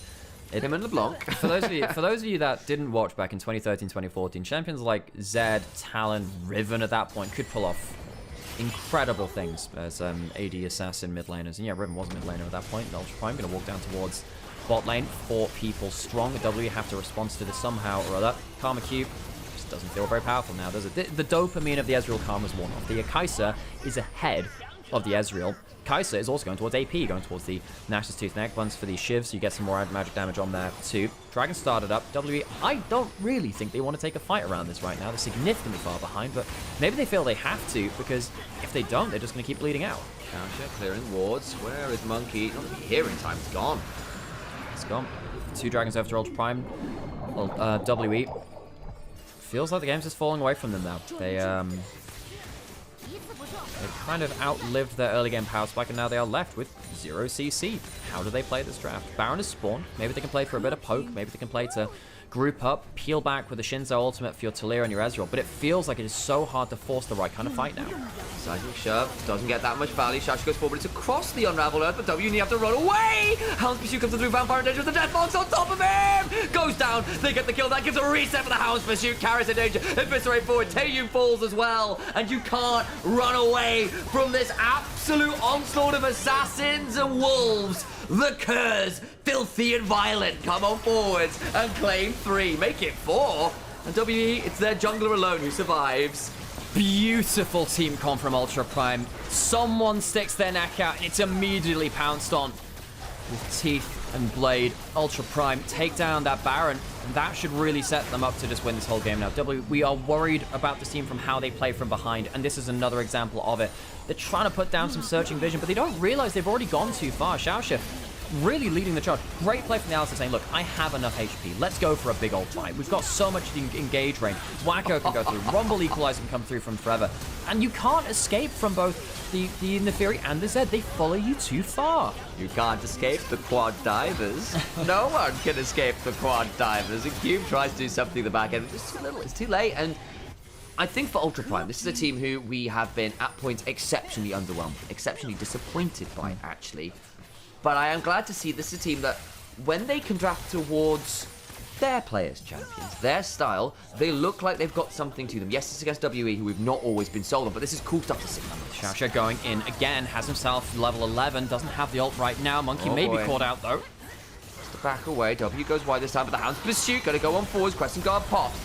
Back away, couple ults used there to know that much of avail. Junhao has the Cerilders. He chose to not even get... No. Basically what's happened is, look, Zed, Neferi, same class of champion AD assassin. So Zed, you're going to go in first and you're going to use all the utility items. You're going to shred with this with the Black Cleaver, deny the shields with the Serpent's Fang. That means that Junhao can go towards other items which don't have to stack up again. He doesn't want to double stack on the Black Cleaver. He doesn't want to double stack on the Serpent's Fang. He goes for the raw lethality, well, not lethality, but the raw kind of percent penetration, going for the AD assassin build instead of the bruiser for the Neferi. If Zed goes first and Neferi goes after, they absolutely destroy the first target.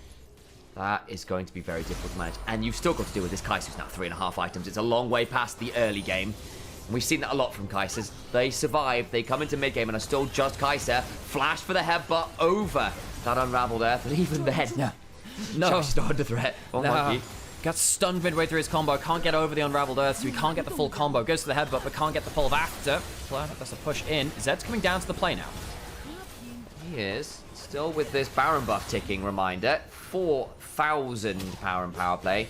Puts him up to a 9k overall lead. Minute and a half till soul point, and it's not getting easier. And we're a long way off full Zhonya's or anything for, say, Karis. You are at least getting an arm guard in for Gwen. Maybe that buys you some time. The problem is, you Zhonya's a death mark, and then you just have to sit there while all of these menacing, laughing folks stand around you and just wait for their cooldowns to come back up. What does the Zhonya's realistically buy time for, exactly? What does it realistically buy time for? I don't think it matters now that you're buying time for another Karma Shield. There's a Serpent's Fang on it. I don't think it matters that you're buying time for another Ezreal Q or 2. I think that Ezreal's going to have to play it so defensively. This draft, once it falls behind, is very, very hard to play, and falling behind they have. WE as a team are bad when they fall behind, so WE double downing on the comp and their own nameplate weaknesses. Ultra Prime, I didn't think they'd be pulling out a game like this, honestly. I didn't think so, especially after that second round robin. They went 0-3 in their second round robin, and they had to tie break through against RNG. And yes, that was a good tiebreaker game, but it goes against the history of Ultra Prime bottling it in important games. They had a chance to get to Ascension 3 times in a row last summer. They failed that. So close after a great start from them against the likes of Weibo. They 2-0'd Weibo in summer last year. It was very, very funny. Awesome. Hacker's Herald escape, one of my very favorite moments from 2024. But that's not really what we've come to know from Ultra Prime in terms of the consistent clutch plays. They've kind of been anti-clutch WE, sadly for them, have just seen an Ultra Prime bucking their own trend a bit. Again, we had that conversation briefly earlier as well. It's with a composition that is a lot more comfortable to the players. We are seeing John Howe on a carry. We've got Saber on Zed. On Zed. This is good stuff. And yes, I think it's not going to be completely viable across Fearless, shall we say. But if you've got this style of composition in a back pocket, it gives you something that other teams don't, that other teams are going to have to be respectful of. Because if you are going to say, look, if you're locking to Leah, I will Zed this, it changes how drafting works. Got yourselves the poke bot now from Wacko. That's going to be nasty because no one's really thought about building magic resist that much, have they? At this point, they're thinking, oh yeah, the double AD assassins. Oh yeah. Kai'Sa can now just W from a distance. Longest range champion in the game here with that double range, because very few things outrange Kai'Sa W besides globals. Besides globals, they're not regular abilities. Therein lies the issue. Who thought this was a good idea for Kai'Sa?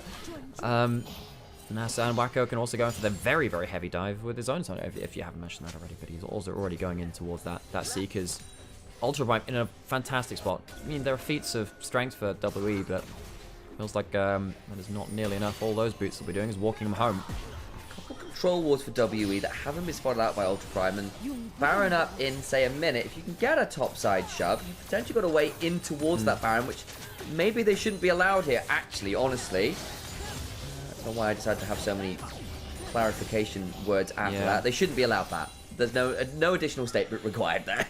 Yeah. Saber going towards an Edge of Night next, which will be... Oh, man. Edge of Night as well. You can't even, like, instantly turn around. He blocks the first...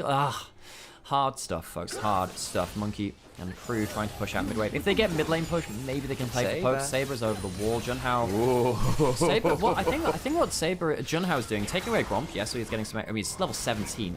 Oh Yikes. God. He can also push out whatever. They might have seen him on this. He spots them, so he knows that they know. You will probably see a W flying over the way from Monkey right now. Goes on to Dogs. Junhao has the W if he needs it.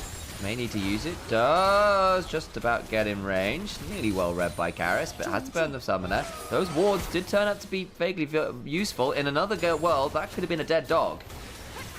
It wouldn't have been too different from our own Monkey flashing force. They really need to get a play before Ultra Prime close the doors shut. Sonya's comes on down, keeps Zhang alive, can look to potentially equalize, and does so. Waits late, but will die for it. First kill in a long time for W, only their second of the game, but Monkey down as well. And the headbutt throws that jungler into the lion's den. Sorry, wolf's den, let's be real. Ultra Prime get a little bit split. Not the best player of their composition, knowing that W were really hunting as a death ball to get something. They lose their top laner. But they kill the Smite. Can they go for a fight afterwards, even though the Smite's not dead? The Smite is down. I feel like they have the ultimates for it, but they're not choosing to do so. Maybe just really feeling that they need that Rumble Equalizer to split the team and get the most out of it. No, there we go. Junhao presses the W to get himself the extra damage and the extra dogs. Saber can walk over as well. Remember, if it gets below half HP, Zed shreds objectives. Kai'Sa with the passive ticking over also does the same. Shasha looking to body block. Saber not on there, looking to threaten. Vampire, Taeyun in danger, just use the E, that puts Taeyun in a dangerous spot, has to back away. Shield comes on through, but that is still Baron and no real contest available. So a nice pickup from Ultra Prime, who waited a second or two, but now have Xiaoxia and Saber looking to corral, teleport in. Yizhang respawned, there is no Monkey here quite yet. Saber now on the angle, but there will be a decent ward spotting him out, looking for it. On the other side, though, Cube split off from the team. Massive damage! Gets eviscerated, quite literally. In comes the Hound's Pursuit. Equalized on the other side of the double pulverize. In comes a killer instinct from Kai'Sa. Monkey dies on respawn as Saber's running at Vampire. Goes for the renewal healing. Just about gets it. Root touch the turret. Will just about fall down. Well done, Vampire. Saber goes too far and is killed by the creature of the night. Vampire will get something, but it all is a bit of a silver lining. They don't have themselves a silver bullet for the wolf in the jungle. Ultra Prime will march their way up into the upper bracket to face off against FPX in a best of 3 coming up after this. They lock Zed. They lock Neferi. They play a comp that now looks like what Ultra Prime have decided is their comfort, and WE kicked down into the lower bracket. Ultra Prime will now be our contender. But you can turn into just a free sack of gold that the enemy can pick up every sort of 2 minutes or so as you turn back up on the rift and die again. Talia goes in towards Saber. Not a bad pick in here. And Sam, it is that time. I need to head off. I'm going to be on the LEC. No! I'm going to be leaving you in the capable hands of Sam as we see Wombo combo from FPX, Ultra Prime. They have a bit more range to play around, so they'll be looking to peel back. And thank you, Adam. This is a very kind comment in chat there as well. Right, I'm going to head off. And Sam, enjoy the games today. Will do. And yeah, you know the goodbye. drill. I'll wave goodbye to you. He's going, it's just me I'm now. going. I've got to go. I'll do other stuff. I'll change the volume for you. Just All right, Pilk enjoyers. Delicious joy that is. I'm moving the microphone over. There we go. Bisto. 欢迎来到英雄联盟。 Set the crowd's chat, assuming they're in for it. We've had a suspicious lack of Gyos today. 30秒到达场上，碾碎它。 What is that Nico skin? I didn't see. I wasn't actually paying attention. 哎呀， I assume it is skin. Oh, it's the pajama party, Star Guardian pajama party. Have they got the pajama party misfortune as well for the Skinergy lane? No, they've not, because they've got the Admiral misfortune, don't they? Shocking. Alex, could you close the door, please? If you're back at some point. He's gone. He's just not here. He's left me. Pilk that cow. You can't pilk those. It says so in the lines. Dark info comment, very much so, Ocean Salts. I agree. Suspicious comments. 抓不到我。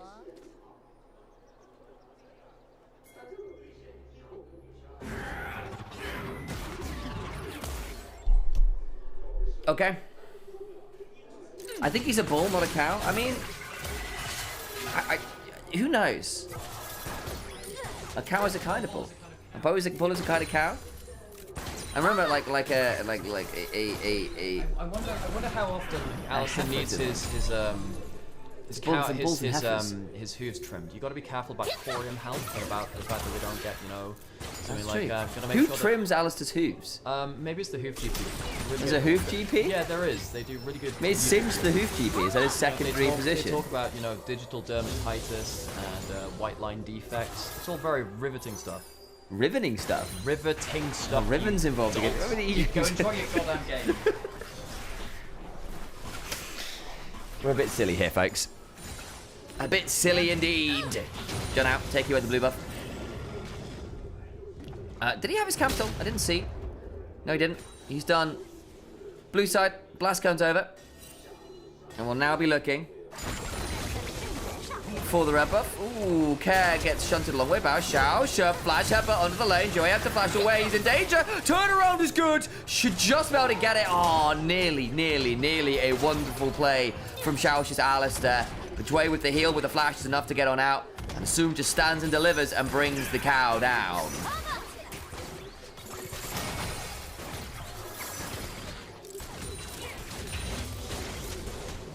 And Ocean Salts in chat. Our great Ultra Prime supporter goes, no! Like that. That's how I imagine they sound. Just so you know. Care. Justice Punch into Shadow. Stepping off forwards. Can't quite get the kills. Shunted back, but not that much damage yet. Saber with no mana. Has to be a bit wary. John Howe could theoretically jump on Shadow, who's just eviscerated. Now he's in a bit of danger. Needs to back away. Throws out a second set of Dark and Daggers. There's the buckler picked up. Ward put down. And over towards the Scuttle Crabs we must go. Only 19 farm. They've dropped camps for ganking. Top side. Here, we'll throw down the Hallowed Miss. I don't know why I've decided this is the accent I shall cast with the next. While we look towards the bottom lane, Xiaosha. Flash for the bullseyes into the headbutt on the tower. It is exceptional stuff, unfortunately. A wonderful dangle bobs. Ensures Xiaosha is the one that suffers.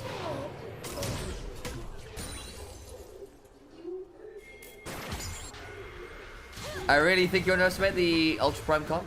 Potentially.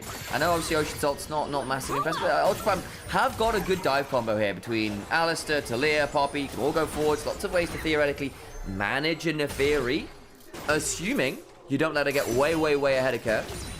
And FPX, bit of a shotgun comp, right? When the Galio and Nico and Misfortune burn them up and don't get value, a little less fun. It's going to be the Poke Virus. I need to stay a bit further away from a relatively melee slash short range composition, not competition.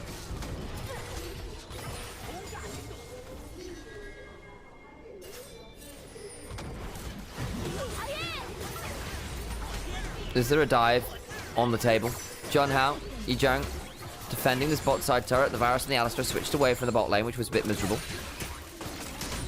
Shadows around. Oh boy. Alright, can you smell the dive cooking? Saber not quite at level 6, looking for an angle across here. They pull away from this one, having dragged the Talia out of lane. Interestingly, Sheer was the one in mid lane, teleported to secure that wave. We've got Dragon up. No one's going to start it though, and so bit of a waste of time from FPX. Don't really get that much value there. Care buffers the Justice Punch to deal with the seismic shove. Does go across the Unraveled Earth doing it though.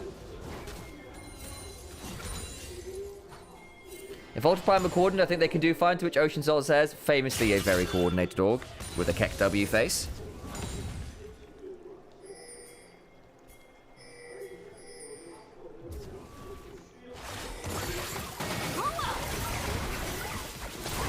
Saber is just dead, isn't he? Yeah, he is. Hang on.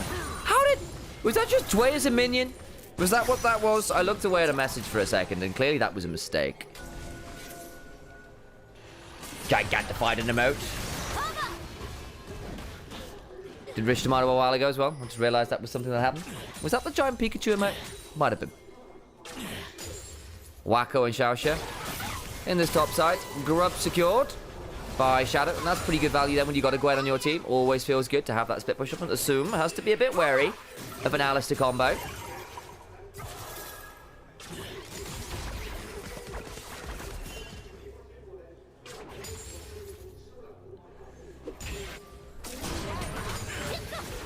Throwing out a blooming burst, does Dway on the Nico. It is Pajama Guardian. Is it Pajama Guardian? I'm pretty sure it's Pajama Guardian. 1,000 kites on the FPX hype train. Oh no. Rivals in chat. 1,000 kites versus Ocean Salts for the true winner of the game. It's cosplay, Nico. Thank you, So Blue. That makes a lot of sense. But I say, I thought that looked like one of the ones that came with the Pajama Guardian Urgot one.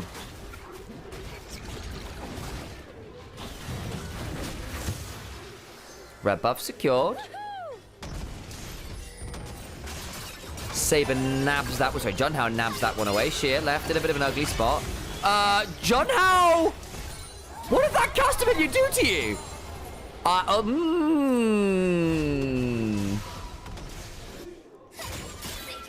Santino also gigantifying some emotes. Hell yeah.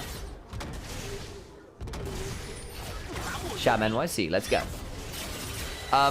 That wasn't great. Sheer, Dway's a minion. Dway's a minion. Cosplayed Nico, cosplaying a minion. Not gonna do anything with it. Oh, hang on, I want to get down.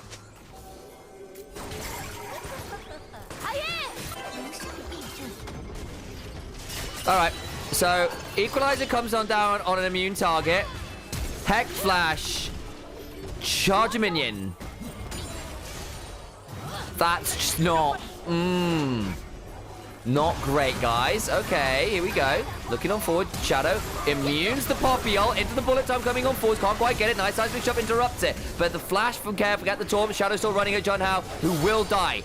Now we'll have the reset available on the ult potentially. Actually, he's not going to have that chance. He gets popped by the Varus coming out of base. 1-for-1 right now. Saber looking to get an angle. Lots of flashes burned. Oh my days. FPX burned all of their bot lane summoners to go 1-for-1. Not pretty there from FPX, who overplay that one just a touch. Sheer, though, spends his time getting a play topsides. But yeah, assume flash cleanse, Chue flash heal, Care flash, Shadow flash. Let's have a look at this again. Because initially, they're saying, okay, we can jump this, and a really good call of the pack denies a bit of something there. And they nearly get Junhao, who runs away for a long, long time. They're still pretty tanky, has to flash for an extra auto, gets that kill, but then a flash change to corruption doesn't work from Wacko, who still has enough damage with the Hail of Arrows and the empowered Q to get the kill. Assume is still 201 on this Misfortune, who is pretty scary, not gonna lie to you all. And kind of as a result, they have gotten the way to Mark of Mastery here. For me, Mark of... Mark of Martial Mastery, is that the full title? I forget it. At which point, we're now waiting on second set of grub spawning and the dragon that's yet to be taken. This Misfortune in a very scary position. Assume had a couple good showings on that recently, actually.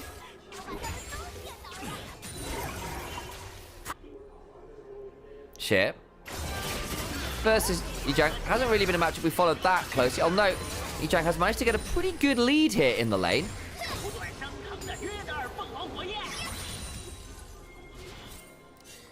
Just in terms of CS, not a game breaker or anything, but it's a good laning phase from the Rumble.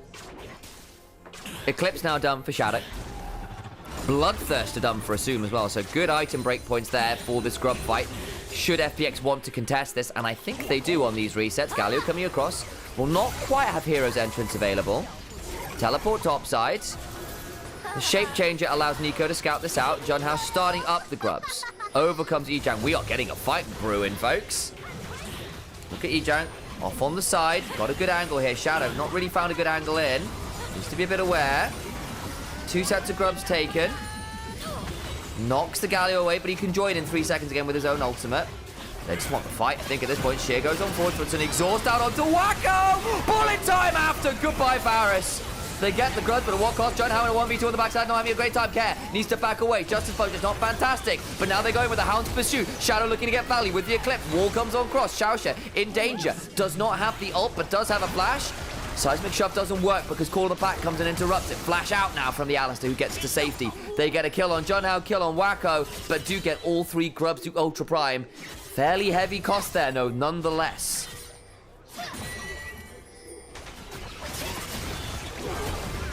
Hang on, fight still going. Ejang now in danger. Sheer tries to get that kill, can't quite. Now Xiaoxia goes down. It's a trade as Galio is also ready. Ejang is out to Sheer. 2 for 1 again for FPX, who are beginning to run away with it just a little bit here.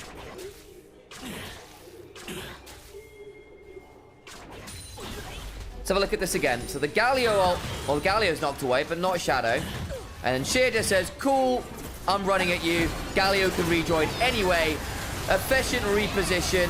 Exhaust, ultimate, Assume gets those of value. And Junho tries to interrupt and find a way, but it's in the 1v2 with the bot lane. Care in danger, but just gets to walk away. The damage is done. Run at the Poppy. Gets hit with the Tangle Barbs. Auto down to death. And then we saw the top side scuffle just after. 1 objective set apiece with those grubs. No one's taken this early dragon as yet. Sheer, though, now at 2-0. Very scary. Assume 3-0 and 2. Also, pretty damn scary. Shadow, kill and involvement as well. Not exactly in a bad spot on this Neferi.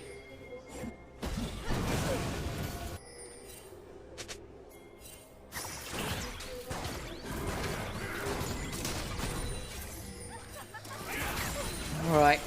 Items now largely completed across the board. Problem was at that fight they weren't really. The Bloodthirster was done, the Eclipse was done for FPX. No one else had got that kind of level of completions done. FPX turn over to this dragon, there will be no contest. Ultra Prime, I fear. In a potentially ugly spot now this game. 2,500 gold behind. In very difficult positions. Talia has teleport, maybe has to summon it as the needlework comes down onto Ejang, who's going to equalize the wave. Won't dive it as yet. Look at Neferi. Xiaoxia coming on over. Needs to run away. Shadow's going to Hound Pursuit this, but overcomes Xiaoxia. Teleport's coming flying on through. Oh my god, the damage from Shadow. Not quite enough. Onto Ejang. Teleport's now flying. Shadow now looking to threaten Xiaoxia. Wacko also coming on over. Seismic Shove is good. Good read on the Shadow, who flashes away. Turn around though, as Galio comes heroically entrancing onto Wacko. And they catch him out in the rotation. Sure, they saved the Rumble, but the response party is punished. Care steps on forwards. Gonna throw a Winds of Wars out, and Saber goes, yeah, please don't do that. And just starts throwing some angry coral rocks at him. On to the turret we go. Not quite claimed it in mid lane, but the damage, I think, in many ways, somewhat done this game. Wacko, I need to see the replay. How on earth do you get caught out there? Nice work from Care, of course, to join in with the ultimate. That response time always going to be low when you have a Galio. It just feels like FPX, more proactive, more ready for these plays. Not the same on the other side of this one.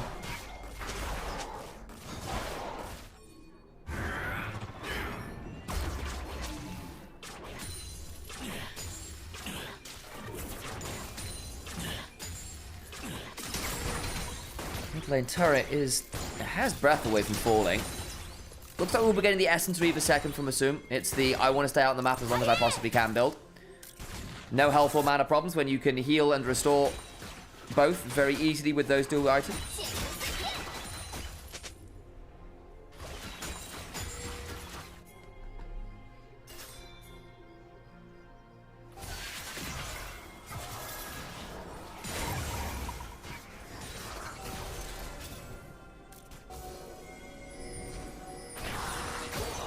Okay, Shadow's going to go on forward. Shaosha, decent pulverize for Shadow. Not really under that much. Just from the ultimate's just been popped from Shaosha. John over the wall, though. Goes on in. Teleport behind. Potentially a good punish here. Where is the Gwen? Pop also comes on through, but not to very many people. There's an interrupt on the teleport, and that means Shadow gets to go on forwards and resets. Wacko in danger. If this ray comes on down, the Darkin Daggers are there. John Howe trying to save the AD carry's life. Flash for the auto and the love tap. Breaks Wacko's ankles. Another set of Darkin Daggers. Bullet time comes on through. It's just a 21 bullet salute to the fall of Poppy, who might be wielding a hammer, but is bringing it to a cannon fight.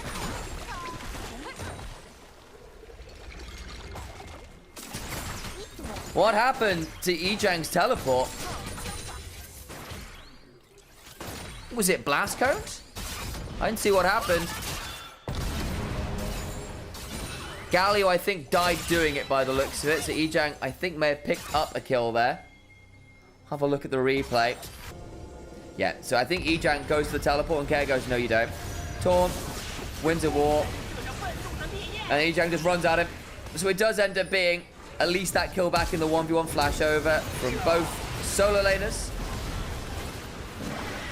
And does leave Kare out to die as the Herald aggroed as a third party.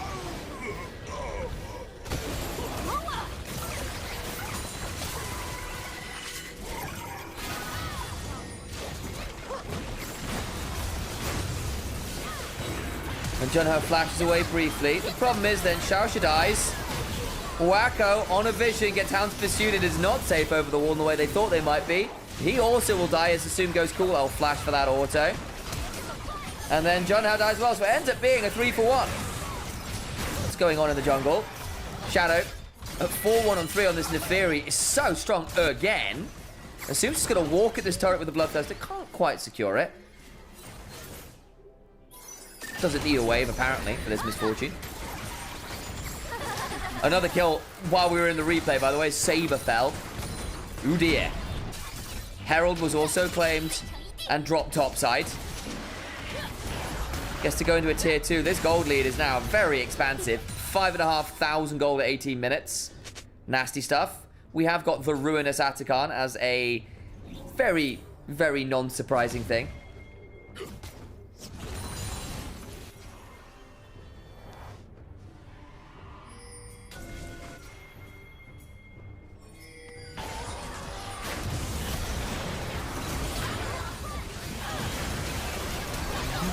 Bullet time comes on through. They did come into Fury there. Hang on. Hang on.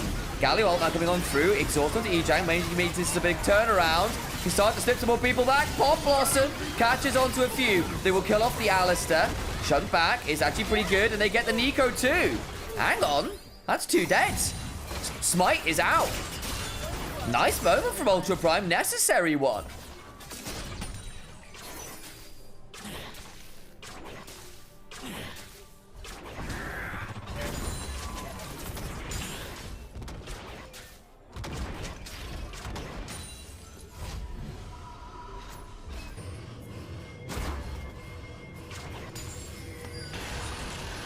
Shadow just uses the W, tries to read things, doesn't get caught, gets shunted into the wall and dies.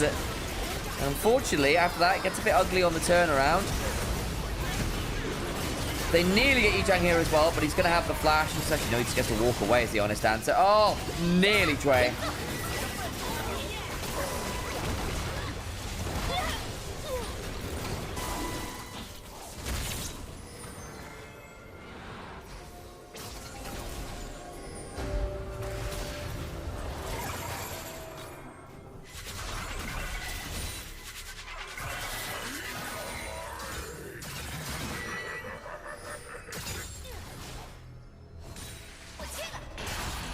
Okay, Atakan's going to be started up by the side of Fun Plus Phoenix.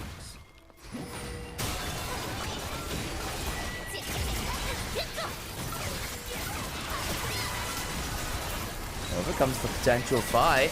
Ultra Prime willing to come do this, but that's still going to be the Atakan secure. Blood battles after. Oh my god, the Poppy dies. Into the backline goes Shadow. Bullet time solid onto Wacko as well. They want to claim as many of these battles as they can. Alistair doing their best. Care running away. They claim most of them in trade for Nico. Going to split people off with the wall. Flash over from Asuma. Now he's shot into the wall from Junhao. And Ultra Prime coming back into this pretty much. They get Assume too. Not bad from Ultra Prime over the last few minutes from a game that was looking very challenging indeed. Some nice combos.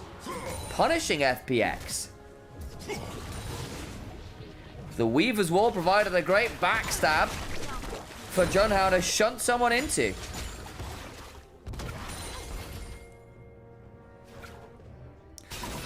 So they rush down the Atakan. Equalizer is there and eats a fair amount of damage. And the Chains of Corruption means that this Nico just dies instantly. The bullet time is okay. Saber and Wacko back out of it. And then they're playing for petals. Get most of them.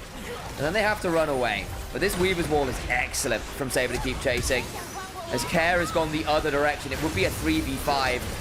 Headbutt into the wall, into the knockup with the Keeper's Verdict. Nice combo from Ultra Prime to punish. Get 3 kills at the end of all that. Including a big shutdown onto Assume, who was before that 4-0.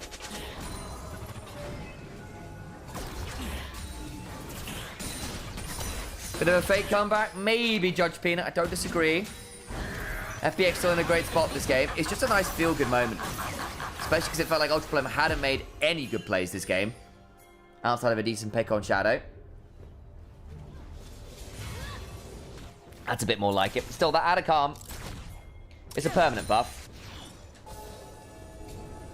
It's 39 battles to 27. They get the amps on those dragons. Sheer going to step on forward just a little bit here. And 2 items now pretty much completed everywhere you look. Varus has not gotten his upgrade and transformation into the Muramana. That's about it.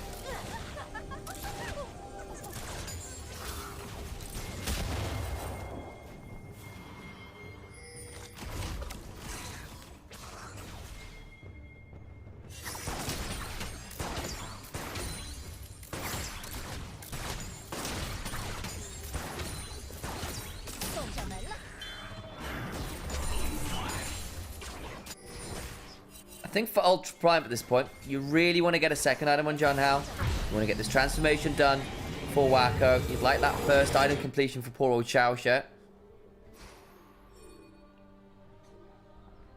And then I think you can maybe look to play around this Infernal Dragon spawning in a minute and a half. Going to start seeing resets come on through. You can hit those 2 item markers. You'll probably be an okay point of parity.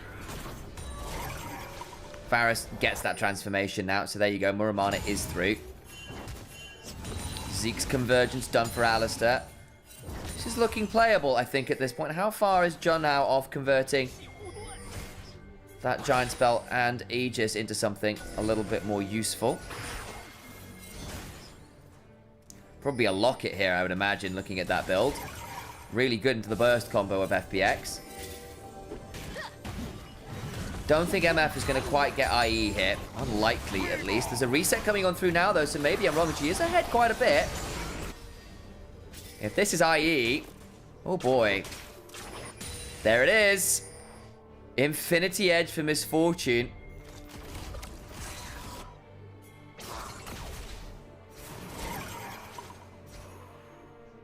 This gets interesting. 3k lead. Infinity Edge done. If this Misfortune ult hits big time, it's going to be nasty. Unending Despair done for Poppy. Should have called a tank item in the grand scheme of things. But yeah, if this MF ult is good, youch. Hell, if MF gets to auto a few times, youch. Dragon alive. Where are the rest of FPX? Shoving through mid lane. Started by Junhao. Shadow, Jue, Care in the river. Soon clearing out the mid lane, gets the pressure there. Saber with teleport and Weaver's Wall can join. Gwen, Rumble, top side. Shoving up with the teleports available. Dragon started. Junhao Looking for an angle on in here. The taunt comes on through. Keeper's verdict away, but again, it's onto a Galio who doesn't care all that much. They double teleport. Everyone's teleporting. They really want this fight. Saber and Jang teleport for what? The dragon's gone. You burned your double TPs to not find a fight. That's rough. FPX might just say, cool, well, I guess we can contest Baron now.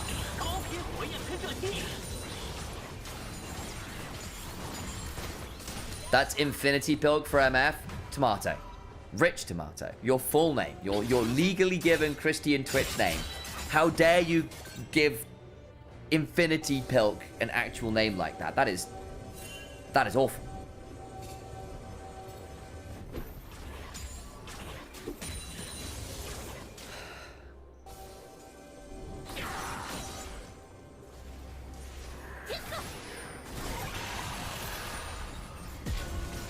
Been a bit slower over the last few minutes. FPX on soul point without a Khan.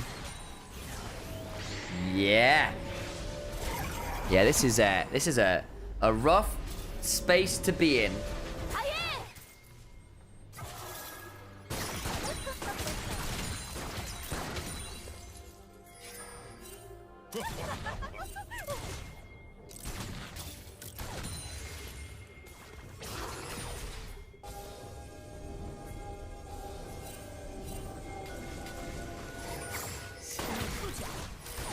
Okay. On to the rift we go.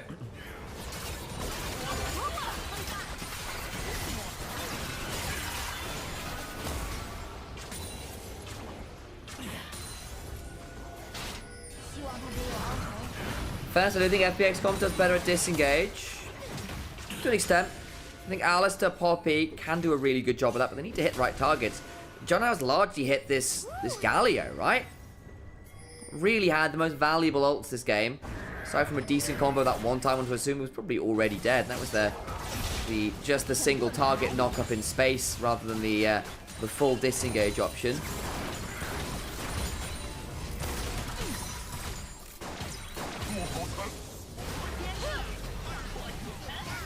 I know. I was just saying I think Ultra Prime have got good disengage tools this game.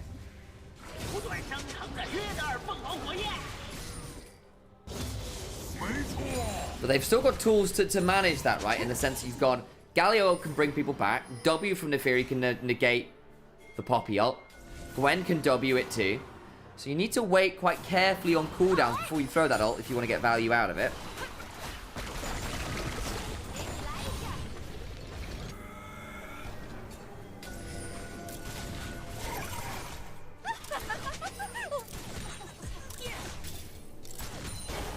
Misfortune laugh, always a joy.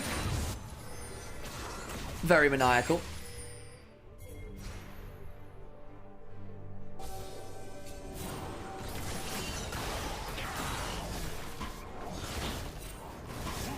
Shadow murders the Grom.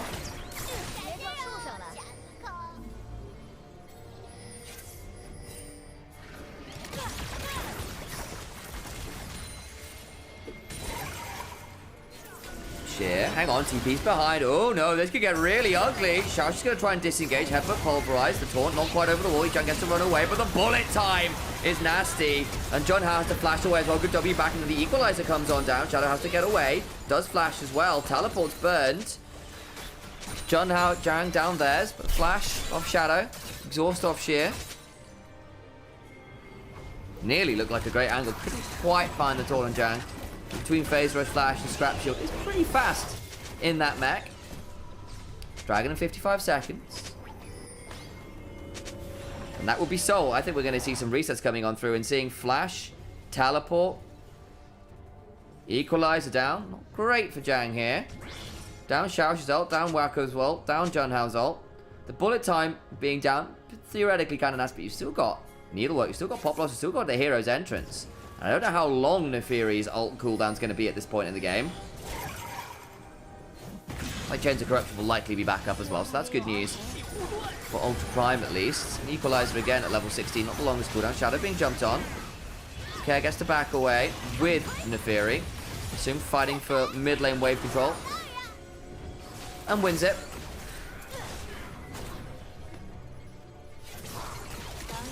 There's Ultra Prime in the river first, though.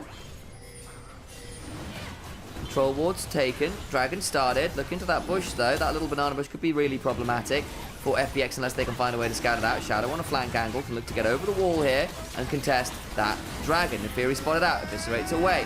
Looking for a knock away. Pop Blossom comes on through. Dragon secure. But what about the fight afterwards? Ultra Prime. Step 1 complete. Equalizer. Splits the fight. Puts Shadow in danger, but does get to call the back and go. Intargetable. Chains across to go wide. Bullet time. Flies across. Giant in danger. Hostile takeover. Sorry, not hostile takeover. Hound's pursuit is denied by the steadfast presence. But John now still in danger. FPX running people down. Reset comes on through. You can't deny it. Dwight Wacko. Wackos into the grave. Pac-Man by name and Pac-Man, unfortunately, by ghosty nature. It's FPX. The spirit of mistakes made past. Punish that dragon fight. That'll be the game, I fear. Ultra Prime stop Soul, but at a hefty, hefty cost. Towards the inhibitors they roll. And Fun Plus Phoenix, in pretty convincing fashion, will secure game 1 of this best of 3. Credit to Ultra Prime for a few plays in the mid-game, making it look a little bit more competitive, but it was just too much for them to handle. Easiest, of course, you can play into the side because you can steal your perfect execution still. Alright, Saber. Show me what you've got. There are going to be a lot of tools here to make your life quite challenging. But you've also got a lot of other threats. It's not just you diving, it's not just you buying cooldowns. So if you can pick your moment, theoretically, assuming you're not miles and miles behind the game, they'll have some options to get involved. A lot of very slippery champions, a lot of high damage champions from Ultra Prime. Bit more of a team fight, folks, from FPX. Rakan Skarner followed up with by the Ancestral, by Silas stealing something. The Zaya there to offer a bit more team fight safety and defense against the likes of this Camille via Kali, all diving for your head. Ultra Prime, great skirmishing, great. So the individual champions more comfortable. Well, that'll be enough to come out trumps against the good-looking FPX within the context of this little mini tournament. That's a different matter. 欢迎来到英雄联盟。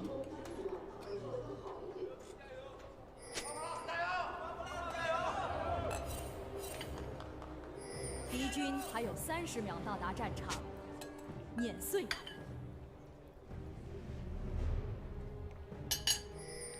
I've finished off my dal. That was very tasty. I'm now refueled and ready to enjoy the joys of Ultra Prime versus FPX.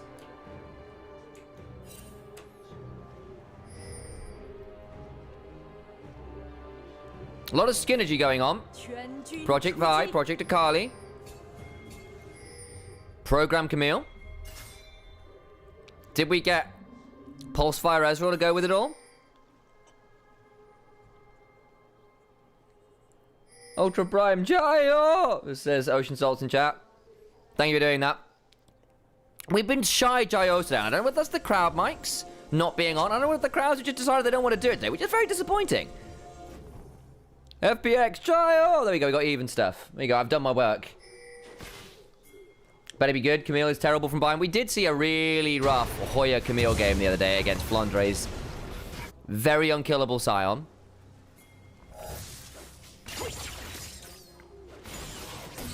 Was pretty miserable. Lane swaps did her in a bit. Kind of lots of early mid-game resets that screwed out the lane assignments.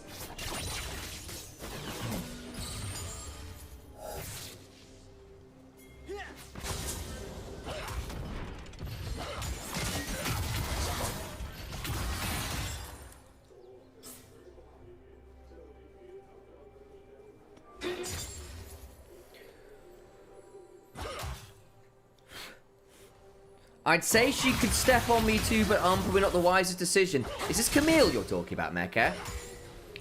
You're a bolder man than I. To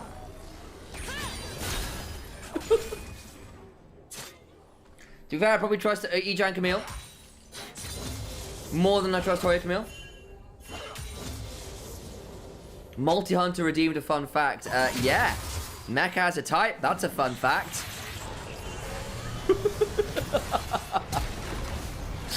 Actual fun fact. Flash from Saber comes across. Nice gank in from Shadow. You want Evelyn to release Who Wants to Eat You? Yeah, that's true. You know, like, again, takes one to know one. High Fashion Evil is a hell of a vibe. That's all I'm saying. Me with Lysandra, but oof, oof, ouchie, owie, the rocks. Fair enough, Ocean Salts. Also, you know, that's not really being stepped on, that's being crushed. You know, if that's what you're into, no doubt. No judgment from me. I need a fun fact.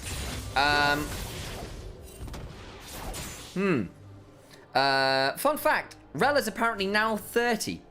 I think is what it is. She's been doubled in age, practically, as a result of some reworks to lore. How's that for a wild fun fact? Xiaoxia eats an ignite. Wacko. Throws down some Qs.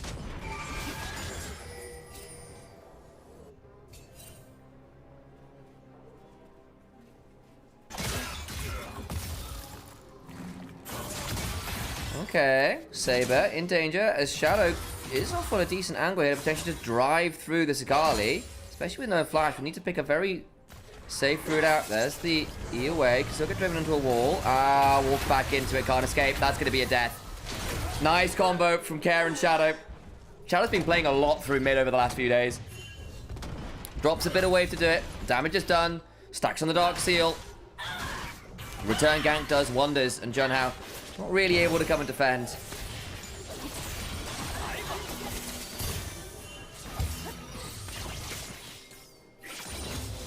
Wacko, Xiaoxia. Trying to threaten up in that bush. Some good Q damage coming on through from the Ezreal, who does outrange the Xayah somewhat.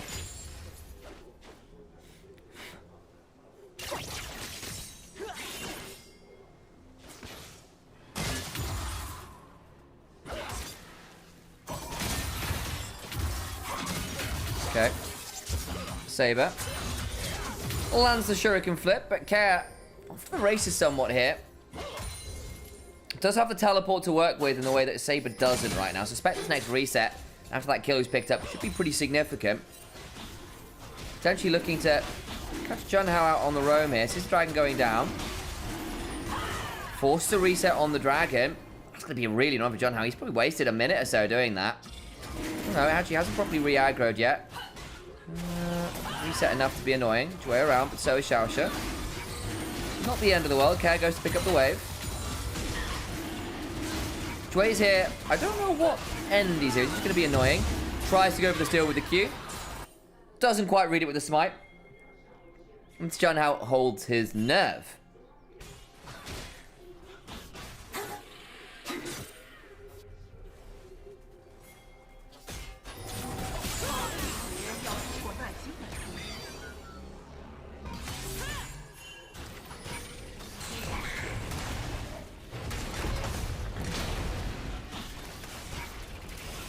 Shadow takes the grubs. That'll be the trade out as Care and Assume come and clear out some of these wards. So like we're going to get a contest over them. It should be a solo grub take from that Skarner.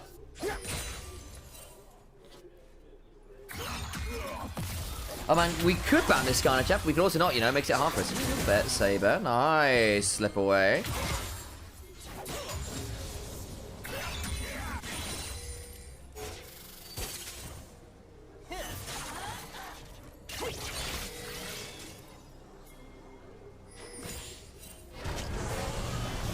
Alright, drive onto turret.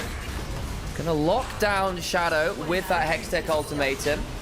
Burns an ultimate, not that much more seen there. Bot side dive. Wacko, lots of damage onto Assume. He needs to start looking for some feather balls. Doesn't really get that much value with them though. No, it was Wacko. Into Jachi, who had that really sick outplay with the Xayah the other day.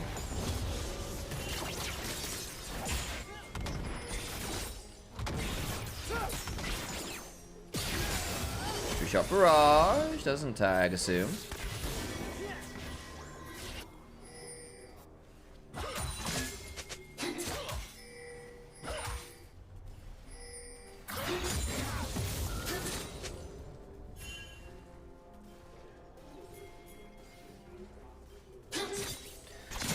After that early bit of madness in mid lane, got a bit interesting. Hang on.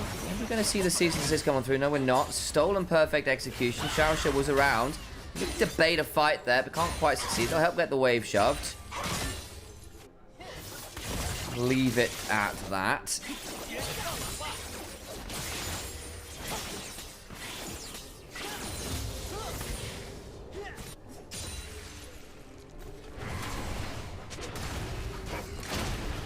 Been a relatively slow early game here, all things said and done. Outside of that gank mid, that much to be seen here. Well, repeat gank mid. So one that blew the flash, one that got the kill.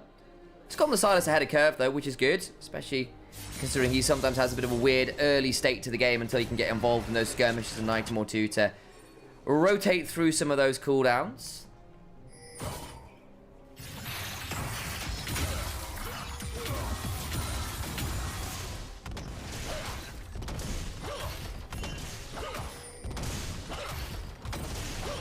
Okay, gonna get a plate down here. No real response yet. Saber now over. Hang on. Scond, Dark, Chain Lash. Doesn't quite catch Saber. Looking for some of those trades. Nice Shuriken flip. Gone for the Doran's Ring here. Well, both of them. No Doran's Shield. Kind of aware that they don't necessarily need the sustain. Hang on. Just spotted the Vi. Needs to be aware, does care, of a potential angle of that cease and desist. Won't happen here, though.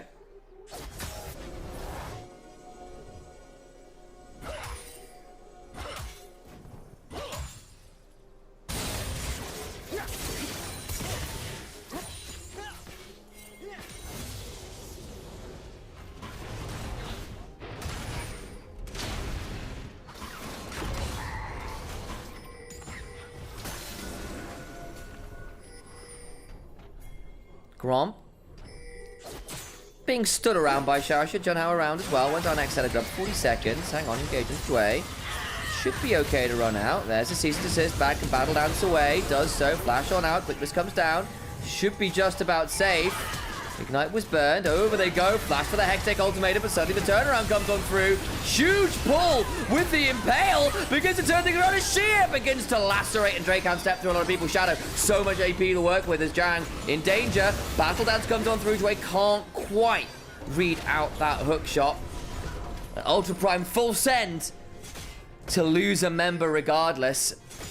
Lot of flashes blown. I think every flash from the players involved blown in that one. Still a win in the end for FPX, just about. But the health bars being relatively low means I don't know whether they can turn that into grubs.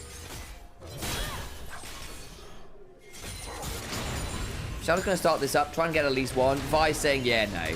And wants to think about playing instead for the Dragon. We'll have a look here as well, because Dway is over here clearing up vision. Gets hit by the Shadowing Strike and Crash Down combo. And Dway tries to bounce away, gets knocked up before he can properly battle dance, and then followed by the cease and desist. They don't quite get the kill. They needed an auto, if that, to bring them down. And then Jang tries to go looking for it. Flash to the Hextech ultimatum. Bashir does a really good job buffering with the public execution. All the while Shadow gets the Impale. Dre gets a knock up again. Decent Gleaming Quill. Healing as well.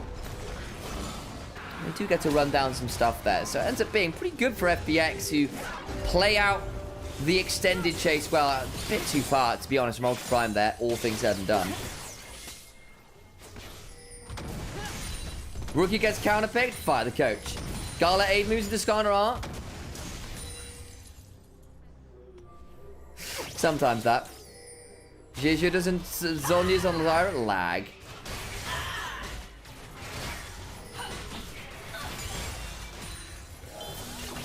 That's what it is. Everyone's still calling about. That's fair.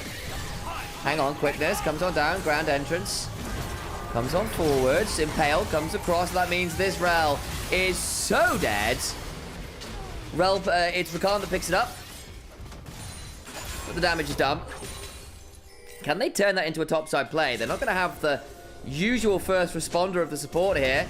4-man strong. Teleports come on through. In they go with the Abscond, the Abduct. The Hextech ultimatum is traded by another Hextech ultimatum. Shears stuck on a turret. Needs to start backing away. And they have overplayed it. Saber now looking to look for more with his perfect execution. Shuriken flips in for more. Flashed away for perfect execution. Part 2 and Care now in danger. Tries to get him in the back end of it all. And Saber comes away with 2 kills. Nice stuff from Ultra Prime, and big overdive from FPX this time around. Sure, you finally get the extra kill. Actually, did you even do that? No, you didn't. You didn't get the kill on Ejang, who plays that out really smoothly. Kill for the Camille, 2 for the Akali. Could not have gone better. This is with Rel not there, so they think, okay, we can do this. Don't see the Vi in the bush. They go diving, teleport comes on through. Care steals the Hextech ultimatum, uses it to drop turret aggro, but the cease and desist pins the person with turret aggro under the turret. That gives Saber first kill. They get more damage down. Shadow is absolutely annihilated by Q2. And Saber forced the flash with the R2. And that means that Care, it's only D1. It's not D2 this time around. So the Astromech combo, not in and available. Still, game state. Relatively even. 6 scrubs, 2 dragons. Goldner back to even, basically, after that set of kills come on over. Means we're in a bit of a weird spot. Big gold lead for Rakan, who's got 2 of the kills for FPX. Not the best, but might get towards one of those critical support items. Things like the Locket, or your Mikhails, or your Redemptions. All good and available. Looking like with the armor and Null Magic Mantle in inventory. Might well be something like that Locket. We'll track.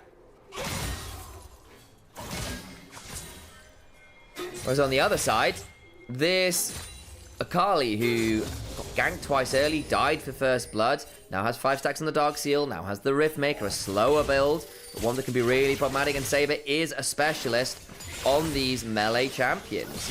And he's in a really good position now to potentially be really, really threatening. Wacko. Arcane shifting away.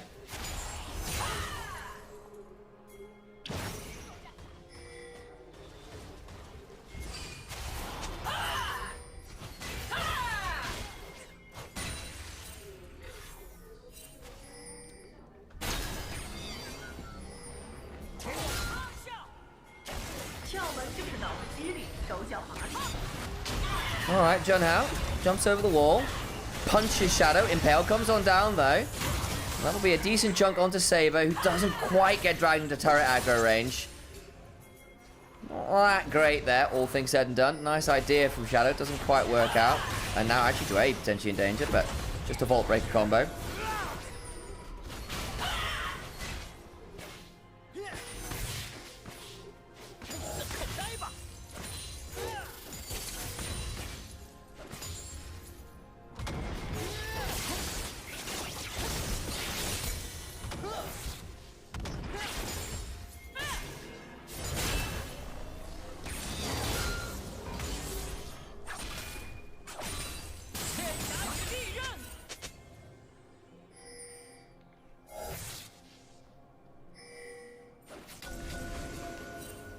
Will those 2 kills going to Rakan haunt them? I don't know. Sheer.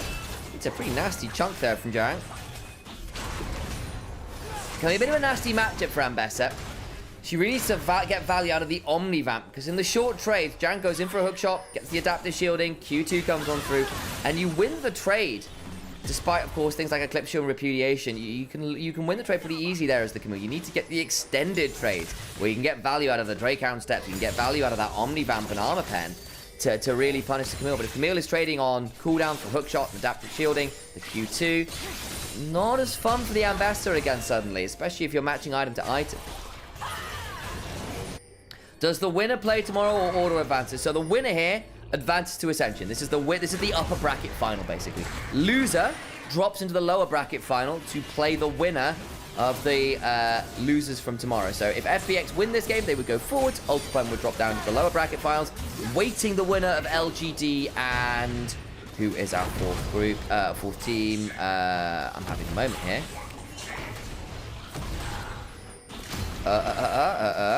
LGD and who else did we see today? Oh no, bad brain. Not anyone's legend. No. They're already up in heaven. Not hating this game is going. Oh, I agree.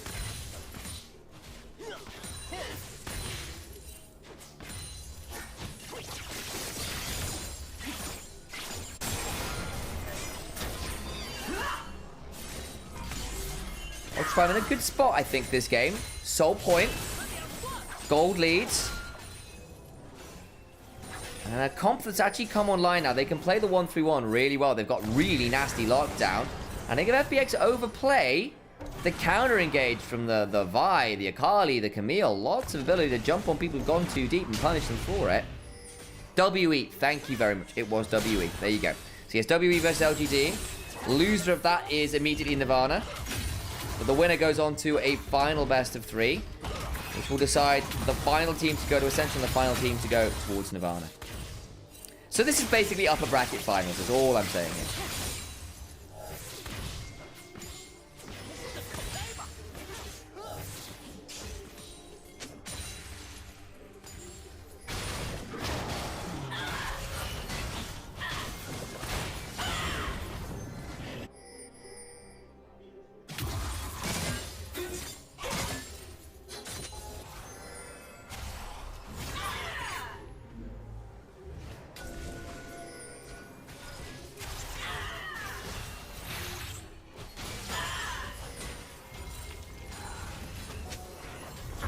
So, 50 seconds until a Ruinous attack on. Interesting, so it's only 3 kills down. But I guess there's been a lot of dragons, a lot of grubs. So I think that maybe that's just enough action to count for a Ruinous game, rather than Voracious. Alright, TES. What's TES? Poppy. But first, I don't hate TES. I mean, they had a bad tournament, guys, but they've had a really good regular season both times around. We'll see how they do.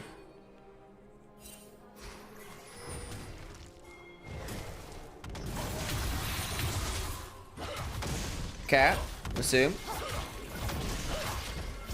Doing their best to chunk out that turret. We'll do so. That would be first turret over FPX. They've got the 6 grubs, so not entirely surprising. Herald also dropped. They can really aggressively shove this. Oh my days, Camille. Not on that turret yet. I think this is going to be a tier 2 as well. I don't want to overplay for it, so they back off. Shasha looking for potential angle. Teleport behind from the Camille.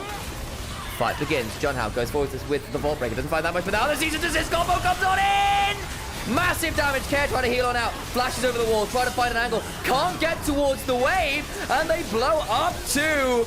They lose Saber on the back end of it, but I think the damage is anyway done to the flash Q. Comes on through for John Howe. The Vault Breaker shatters the piggy bank. FPX humbled in the blue side jungle. As the full send works out for Ultra Prime, they can head over towards the Atakan. And the Rel goes in. Vi follows. Camille and Akali all dive in. And there is no one right now on FPX who can deal with the full onslaught.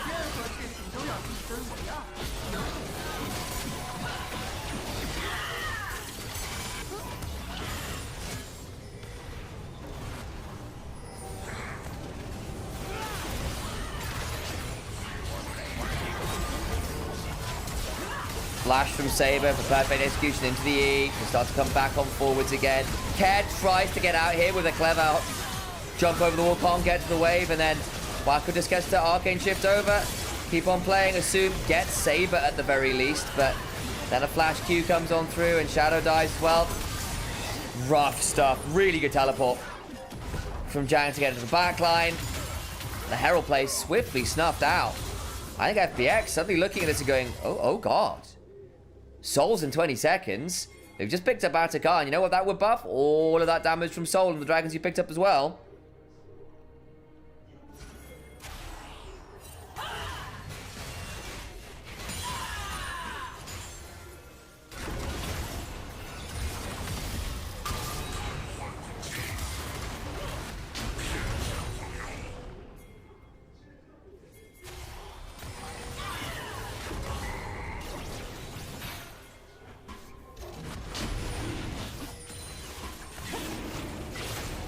Dragon started. Soul for Ultra Prime.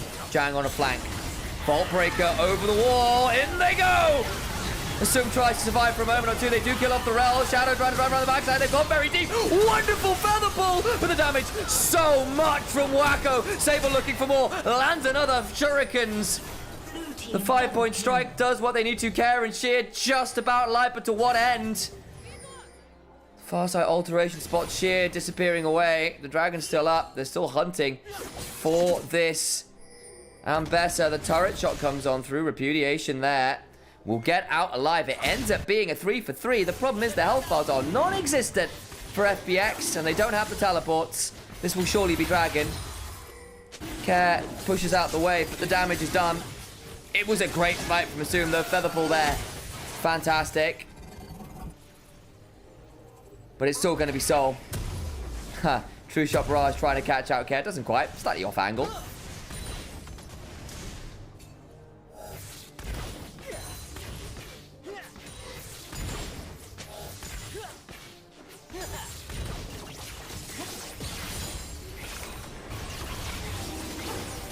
So, Dragon started, and then over the wall goes John, but it's onto the Scar now. And then Assume gets a wonderful set of feathers. Gets a flash in a second or two as people keep diving for him. And Shadow drives one into the wall. The feather pull through everyone. Really, really nice. The problem is, Wacko is untouched. Saber gets a wonderful public execution as well. Gets another look in there for the E auto Q. Can't quite get the solo laners as well. But Care and Sheer going to be counting their lucky stars. They didn't fall there too. And it's still not a great win. It's an even fight, but they lose Soul. They don't get the full miracle they needed. What do you do now as FPX? Maybe look towards the next game. You're not miles behind in the goal, but I think Infernal Soul, when you've got 4 damage carries and 4 very dangerous damage carries, scary to deal with. Maybe you can scale to a 3rd item on Assume. Look for a team fight where you catch out the Akali and the Camille with the ult from Shadow. That might be it. Skarner can always be a bit of a flip.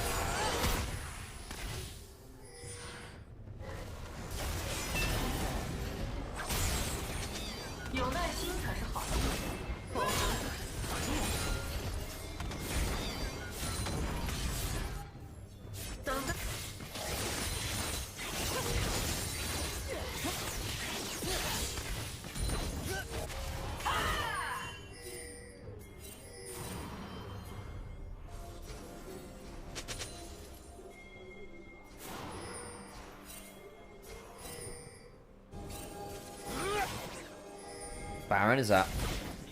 20 seconds spawned on that one. Prime with the Soul. Start to pick up some of these turrets. They will need to go on forward. Shadow looking for the Impale. Forces a flash or two there. Not bad. Did you get it off both, Ejung and Vi there? Didn't quite see.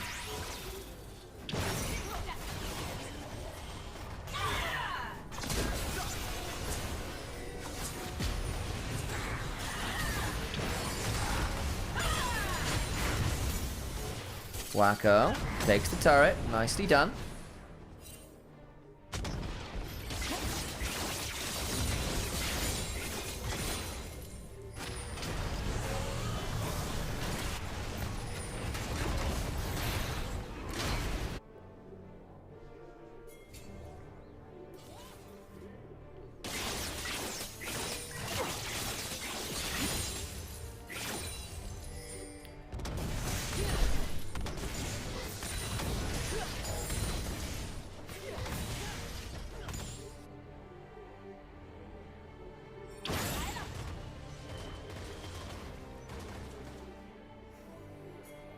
Slow down again, just a touch.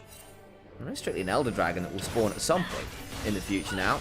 Could be a couple minutes off still. That one ward, making sure the FPX know the Baron's not being started. There you go, just walked over it again. John has going to start it off. They're going to have an idea because they've got that ward there. Clutch one from FPX. Maybe going to need to come over and contest this. Shadow with Flash, with the tunnel. More than able to get into this pit here. Turning around now, Sharsha goes to the backside. The Featherstorm comes on down. As soon chunks out though. Into the backline goes Saber. Looking to pick off multiple people. They go 1-for-1 right now, but importantly, Care is the one that falls. Saber trying to trade on out of Sheer. So scary, but not scary enough. As Jangle's flying onto the backline with the hook shot and a flash to secure some more. Now they go towards the Baron and GGM.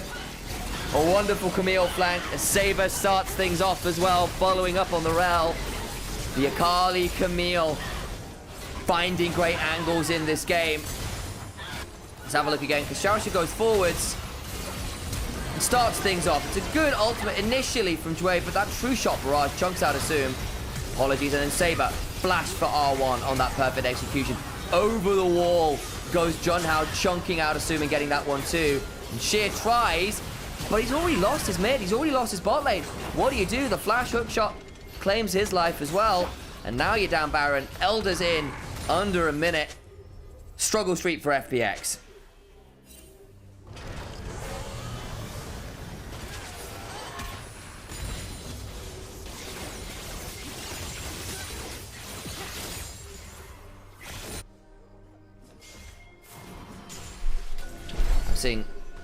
I talk about the first stand stuff. We've got Elder Dragon happening soon.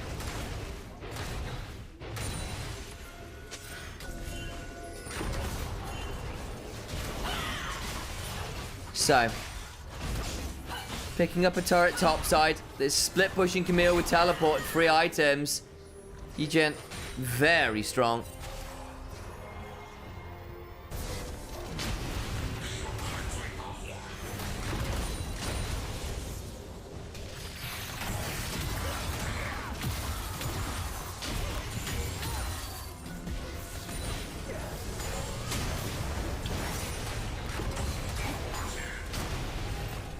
Can FPX find a way to contest in this river? Because if they give up Elder, the game is over. The problem is, no one's really able to match this Camille, who's now on inhibitors. If it turns into a single inhibitor, it's kind of fine. They're going to rush the Elder, aren't they? Forced to fight. Wacko's in the base. Well, they're trading inhibitors for this.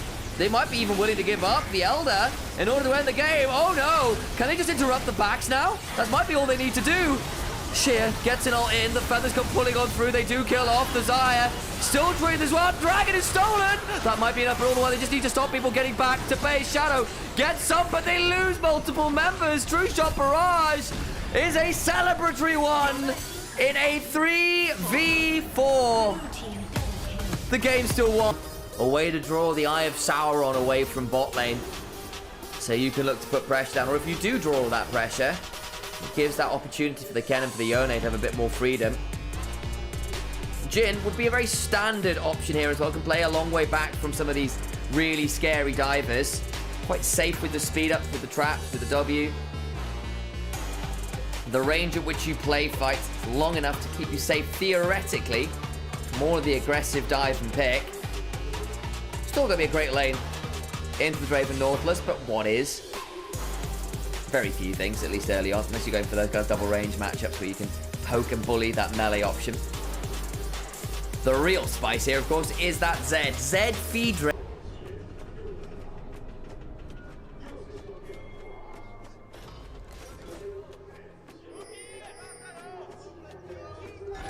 欢迎来到英雄联盟。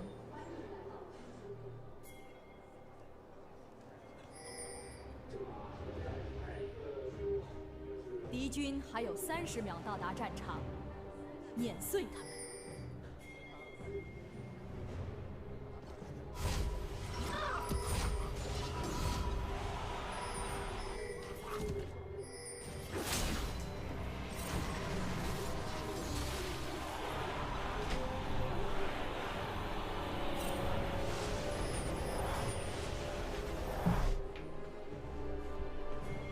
I return. 援军出击。 The Ignite again for Saber. He knows exactly how he wants to play this. Yone, of course, is E. It's just a fake version of Zed's R.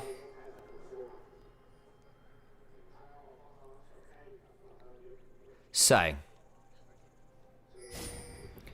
you can threaten the Draven. I don't believe you can cleanse Deathmark anymore. Remove that interaction, if I recall correctly. Used to be a thing where you end up just rushing QSS and suddenly Zed couldn't press R anymore. UP with a fun draft here.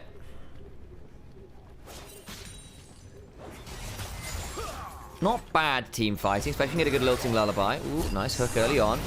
Wacko's going to burn the barrier early, especially as the Ignite comes on through. Wax is flying. Can't quite secure the kill, though. Exhaust down, barrier down, and trade for the Ignite and Cleanse.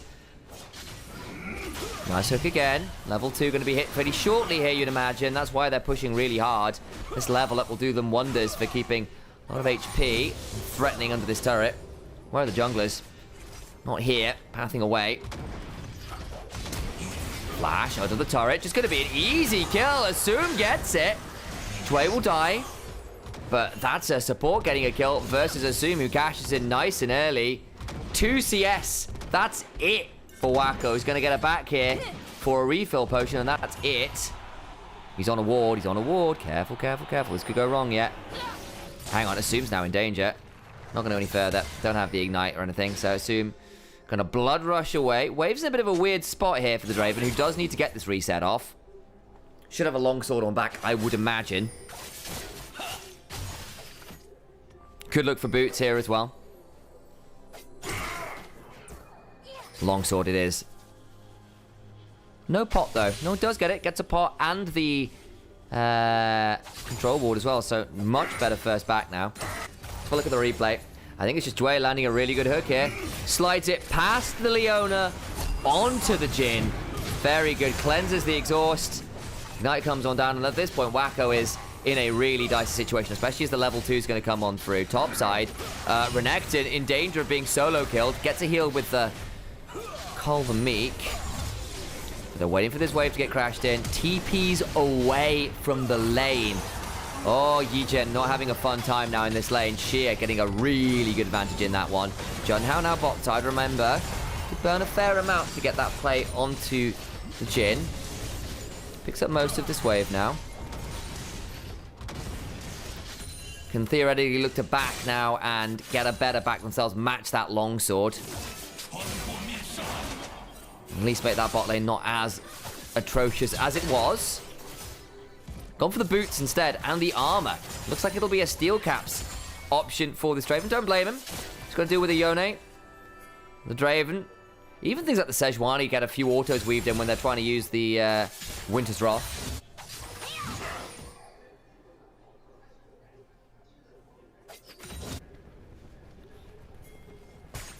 Have we got someone being a dick in chat? We might need to deal with them. Yeah, maybe chill a little, Kratos. Banter's one thing, being rude's another.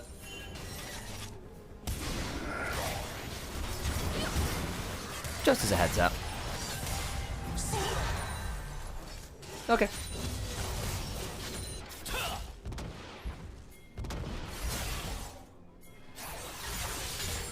Okay. Doing relatively well here in the Saber, but again, Zed not gone for the back yet. Got to be a bit wary, of course, when he's running with the ignite.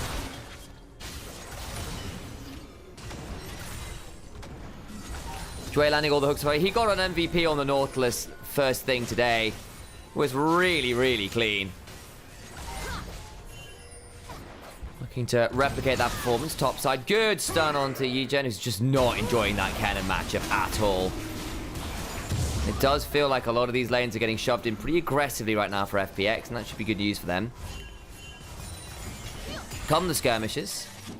I think FPX, again, looking at things like the Sejuani, Yone, cannon combo, it's not going to be that fun for Ultra Prime to deal with. If the Jhin can stay while away, that's good. If the Zed can find good 1v1 angles, that can be nice too, especially as Kennen doesn't tend to build towards things like the Zhonya so freely anymore. But it's not as obvious, I think, for me, a Zed angle as it was earlier.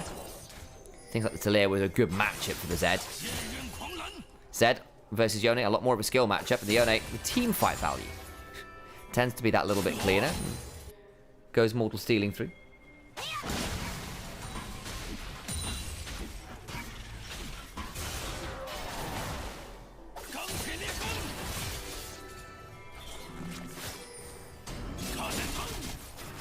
Dway in mid lane. Helping shove this one as Grubs has started. And will be swiftly claimed by Shadow as well by the looks of it. Be interesting how the Lilia works out later on, because again, you've got 3.5 melees in the fact that the Kennen tends to end up in melee relatively often when he's looking to do his big ults. Draven as well, not the longest range AD carry. Maybe you could theoretically punish that in the right scenarios.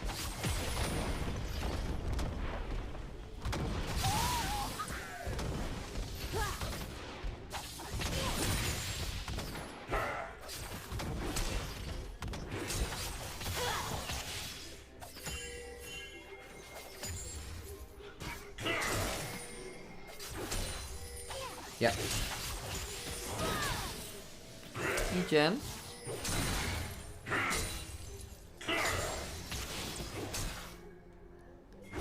Alright.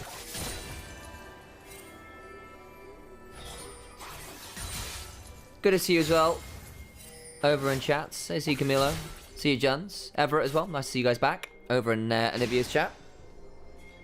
Eugen goes towards the Merc Tread's first item. Can't blame him. He's having a miserable... He's down 30 CS. Oh my god. Gonna lose most of this wave too, I think. Not a fun time to be Renekton. Roaming topside. Oh boy, hang on. Slicing Maelstrom. Gonna prevent Eugen from getting the turret. Second stun comes on through. There's the Dominus. Dredgeline goes wide. It's into the wall. Still gets that option for the staggering blow. Could Lilting Lullaby shear, but I don't know how much value you get there. Assume took a turret shot. The back end of it. Eugen clears out the wave. Dominus popped. Flash burns. Can they just hook? They might just trade Nautilus here for a bit more. Xiaoxia has roamed up.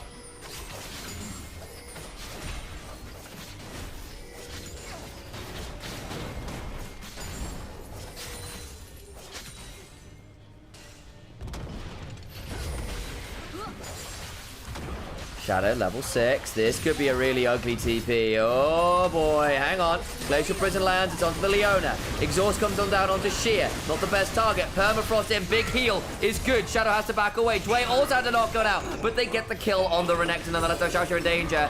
Sheer probably wants to take the aggro, does so.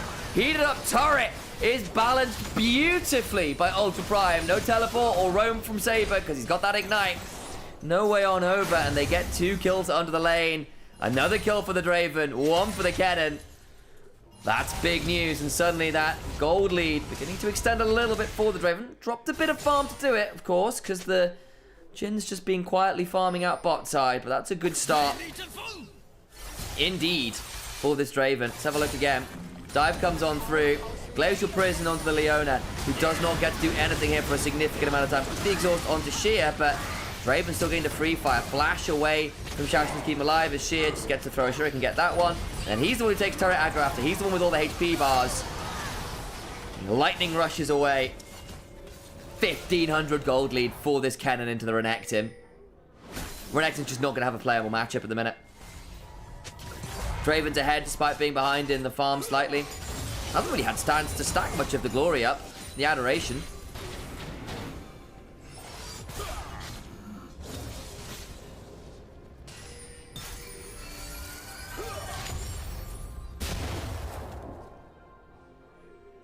If Saber left that wave in mid-roam top, would have been a quadrup? Could have been, to be honest. Yeah, there could have been some serious shadow slashing happening for a lot of DPS. Especially with that Contempt for the Weak passive. Man, Sheer is strong right now. He is the gold lead for FPX.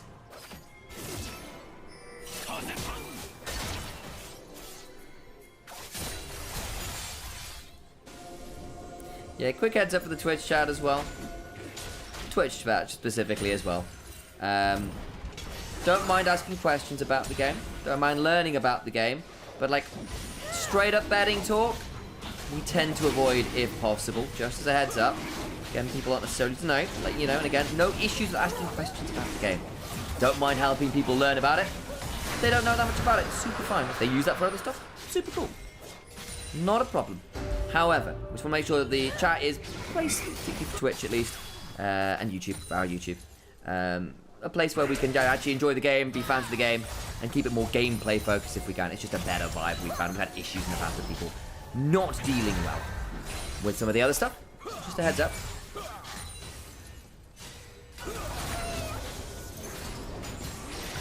Alright.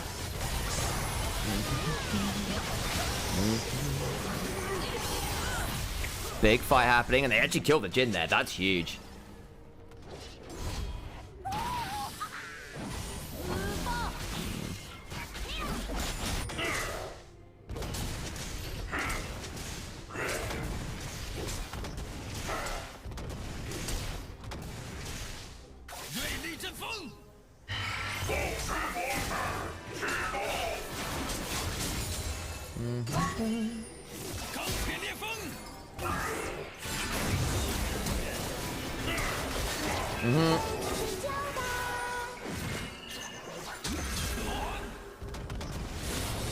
There we go.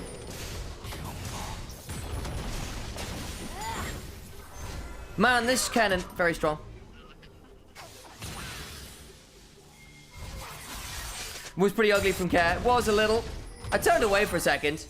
Dealing with some stuff in chat.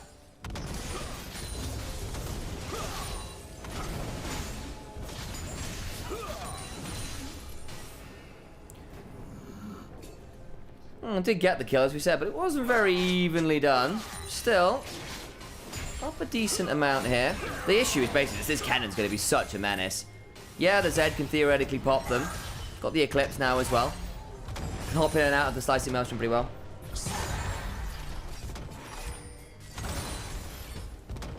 Alright, Kratos. I'm sorry, dude. You've been a bit of a dick. I think it's time for you to go. Yeah, been warned 3 times. We asked you to avoid the betting talk. You're just being a dick to people in chat.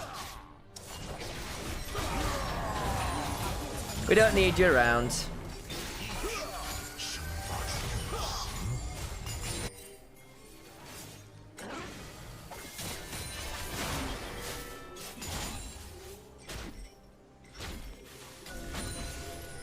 Unfortunate stuff.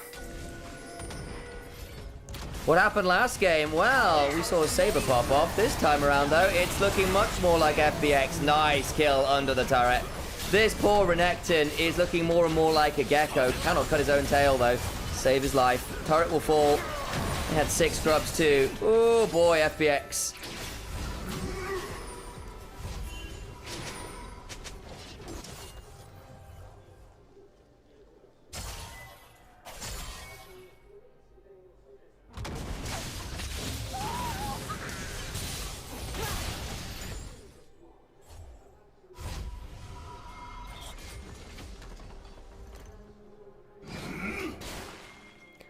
This Draven, now 1,300 gold ahead. This cannon, 2,000 gold ahead. This Renekton is, what, level 10? Only just ticked over? It's looking rough. It's looking rough. 4,000 gold on some very scary snowballs. It's not just a Draven, right? It's also this cannon. I don't think you've got great ways to deal with the cannon this game, unless you land a really good Leona ult. The Renekton who's supposed to try and survive it hasn't. At all.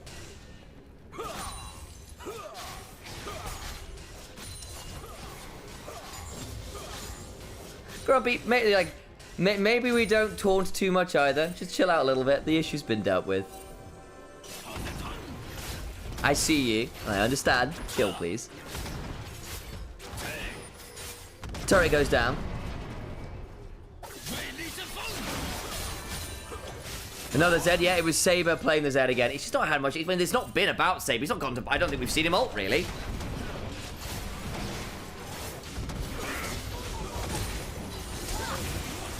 Not been an easy time. Solar Flare comes on through. Pretty good here. Actually, hang on. They get 1 or 2 back. Still going to keep on going as finally Sheer turns up and murders John now. Ends up being a 2 for 2. Oh, wait, could potentially look for something more here. Wacko doesn't have a damage there at the minute. They get the tier 2 and a 2 for 2. There's lots of people who don't have the shutdowns, which is kind of nice, I suppose. Not the cleanest from FPX there. But the damage is done.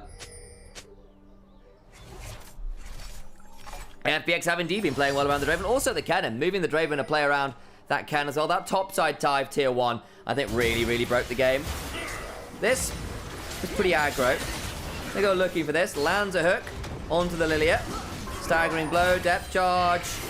Whirling death. Oh my days. The solar flare back is pretty solid. Fate seal just wide though. Means that John Howe does get to flash out for a moment or two. John Howe doesn't have that happen. He gets a bit ugly. She ends up having to flash to secure the kill, but does so. Eugen duck. His flash now as well. Not the best. Coming into a soul point fight. Mounted soul point would be pretty scary indeed.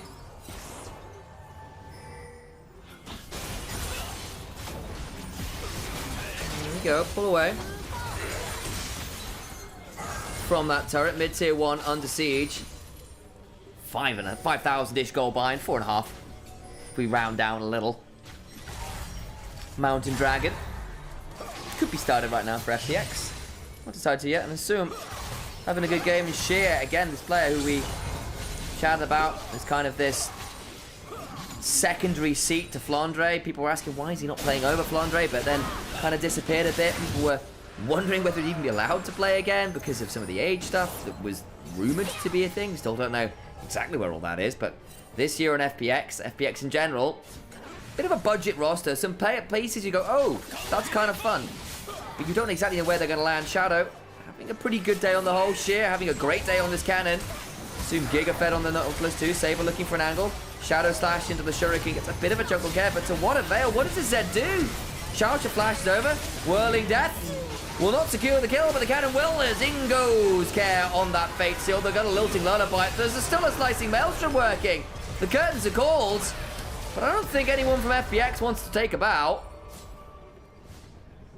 Herald did get taken by Ultra Prime. At the cost of 3 members. At the cost of the mid-tier 1. At the cost of the Mountain Drat's whole point. This Zed just doesn't have an angle. Where do you go? Who do you target? The game is so far out of control before you've gotten to do anything.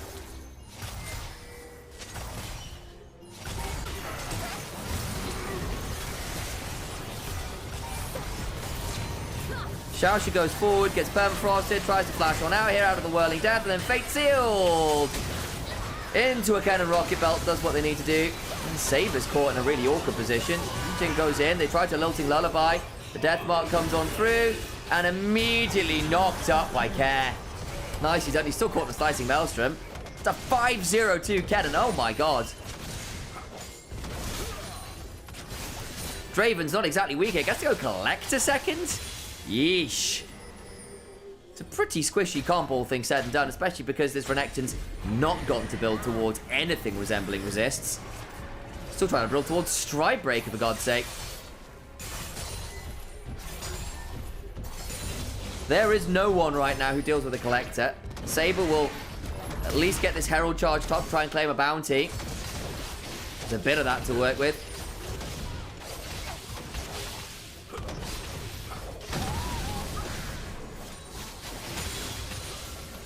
We did see a Katarina hover earlier. I know people say, oh man, can we see a Katarina at some point?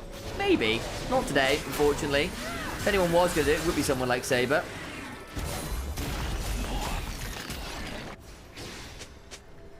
Does get that charge into the tier 2. Bit of gold back, gets the Serpent's Fang. Has done that a lot right now. The Draven with the Bloodthirster shield, the Lockets around. Care often gets one from his Spirit Cleave, so I can see some of the angle there. Shadow goes on in, does backstep that Deadly Flourish.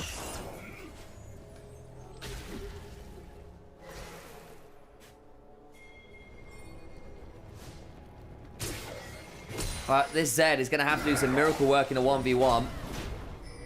It's at least stayed even with the other solo laners. Farming alright, got into those 2 items. Only died the once, which is nice considering the game state. Problem is as well, 2 of your 4 kills for Ultra Prime are onto this bloody Leona, and that's fine. They're getting towards the Locket, but your Jhin, long way off relevance. The Lilia at least is strong-ish, but would love that Rift Maker sometime soon. Maybe an angle there. Sure, it can sting a little.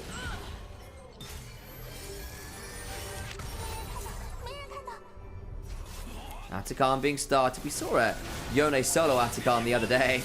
Ultra Prime may be forced to come and fight. They have very little control over this Tri-Brush, and going through that, when you got a Nautilus, a Draven ult, the Yone ult, Cannon somewhere, waiting. Gonna have to try and go through the top lane instead, a slightly broader avenue to come and contest. Junhao has flash, could theoretically come on down, taken by Sejuani. Now the blood battle's out to Fate Seal! Comes on through! Wacko flash around, trying to buy some time with all the other side. Sheer slicing Maelstrom and brings down the Renekton. Does get the Draven, does the Zed, but it is a poor secondary option. On the other side, Shadow in a 1 versus 3, buying a lot of time. Saber gets the Eclipse shield, but they'll lose another Drew edge line just wide. Living Shadow is swift enough there from Saber. You get 1. You got the Draven. Congratulations. Important shutdown. But Saber gets up, and that is the only silver lining you get. You still lose 3. You still lose the Atacant. You still lose the Blood Petals. It's about as bad as it gets there. Shadow still survived going that far forwards. That's hilarious. Love a look again. Because Tway initially finds a bit of an angle here. The Whirling Death alongside the Glacial Prison, alongside the Fate Seal. The exhaust is decent. keeps Wacko alive, allows him to flash up. On the other side, Sheer gets to do a defensive slicing mouse, prevents easy access. That depth charge on the John means they're not getting much value. Saber does flash it and get in, and then flash out with the assassination on the Draven. That's something, but you don't get anything more. And then Shadow in this 1 versus 3. 1 versus 3 is still too much to handle. They eventually get that initial kill onto Wacko. Nice living Shadow out. Gets you something. QSS now picked up for the Draven. Allows him to CC or get out of things like the Lilting Lullaby. The CC from Leona, of course, has gone. Cleanse as well. So more ability to stand and deliver in that front line with the 2 items completed.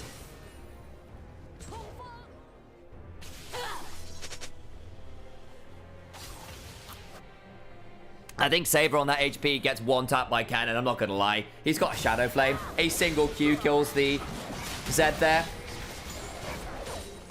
So I'm not sure he could have stuck around in that fight. Kennen would have absolutely 1-tapped him. I see your point. I just don't think, unless Junhao was able to threaten as well, but that depth charge really screwed him over. Mountain Soul has also now been picked up for FPX, just by the by. So now you've got Soul, empowered by a ruinous Atakan. Oof. This is unfun, okay. Deathmark used, but where do you go at this point as the Zed gets an Eclipse Shield, shadows away, Glacial Prison lands, Whirling Death! Oh no! Cash in for Draven, vengeance for the Atakan fight for Assume on the Draven. Fight now commences. Over the entrance to the red side jungle from the base gate. That is how far pushed back Ultra Prime are. Baron's not even spawned yet. 9k gold lead. Oh god.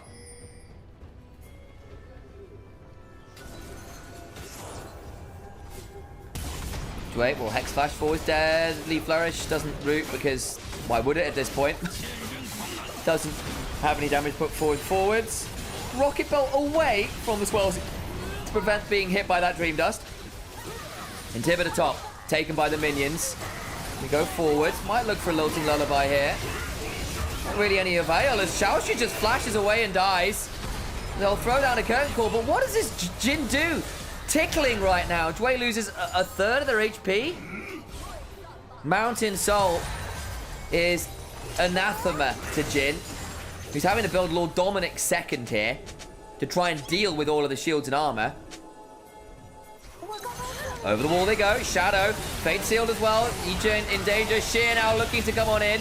Saber tries to buy time, but can only buffer through the CC for so long. They lose their solo lanes. 5v3 with no wave clear to speak of. None but safe anyway. Double TP back. Oh boy, they want to end it here. And now FPX wanting to ascend in front of our very eyes and force Ultra Prime to play at least one more series. Xiaoxi in danger. Has to deal with it. Can't.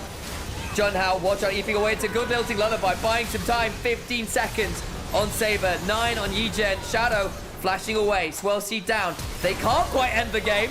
They lose the jungler. But it comes to trade. They can still go on to the last Nexus turret. Assume dying. Potentially significant here. They can't end the game. Especially with the solo lanes coming back. Ultra Prime hold on. Just. But they are still here.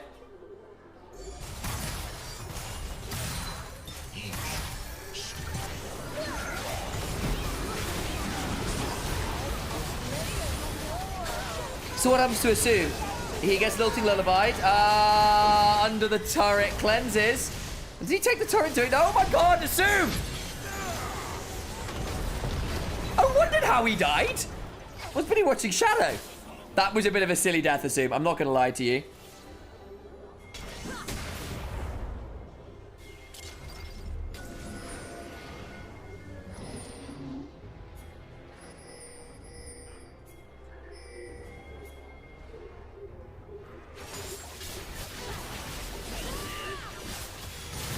So, Baron, up and available. Started. Junhao, no flash. No blast cone. This will be a very challenging steal from red side especially. Taken down. Flash. Oh, straight on through to the slicing maelstrom. It's over. Category 5, it is indeed Typhoon from the top lane. A quadra kill for Sheer. The cannon absolutely brutalized the lane. He'll brutalize the last fight of the game as well. 5.4k head individually. And he will be taking them up to the stratosphere where those slicing maelstroms were fulminating in the first place. They lost game 2, but Ultra Prime ran out of power for game 3.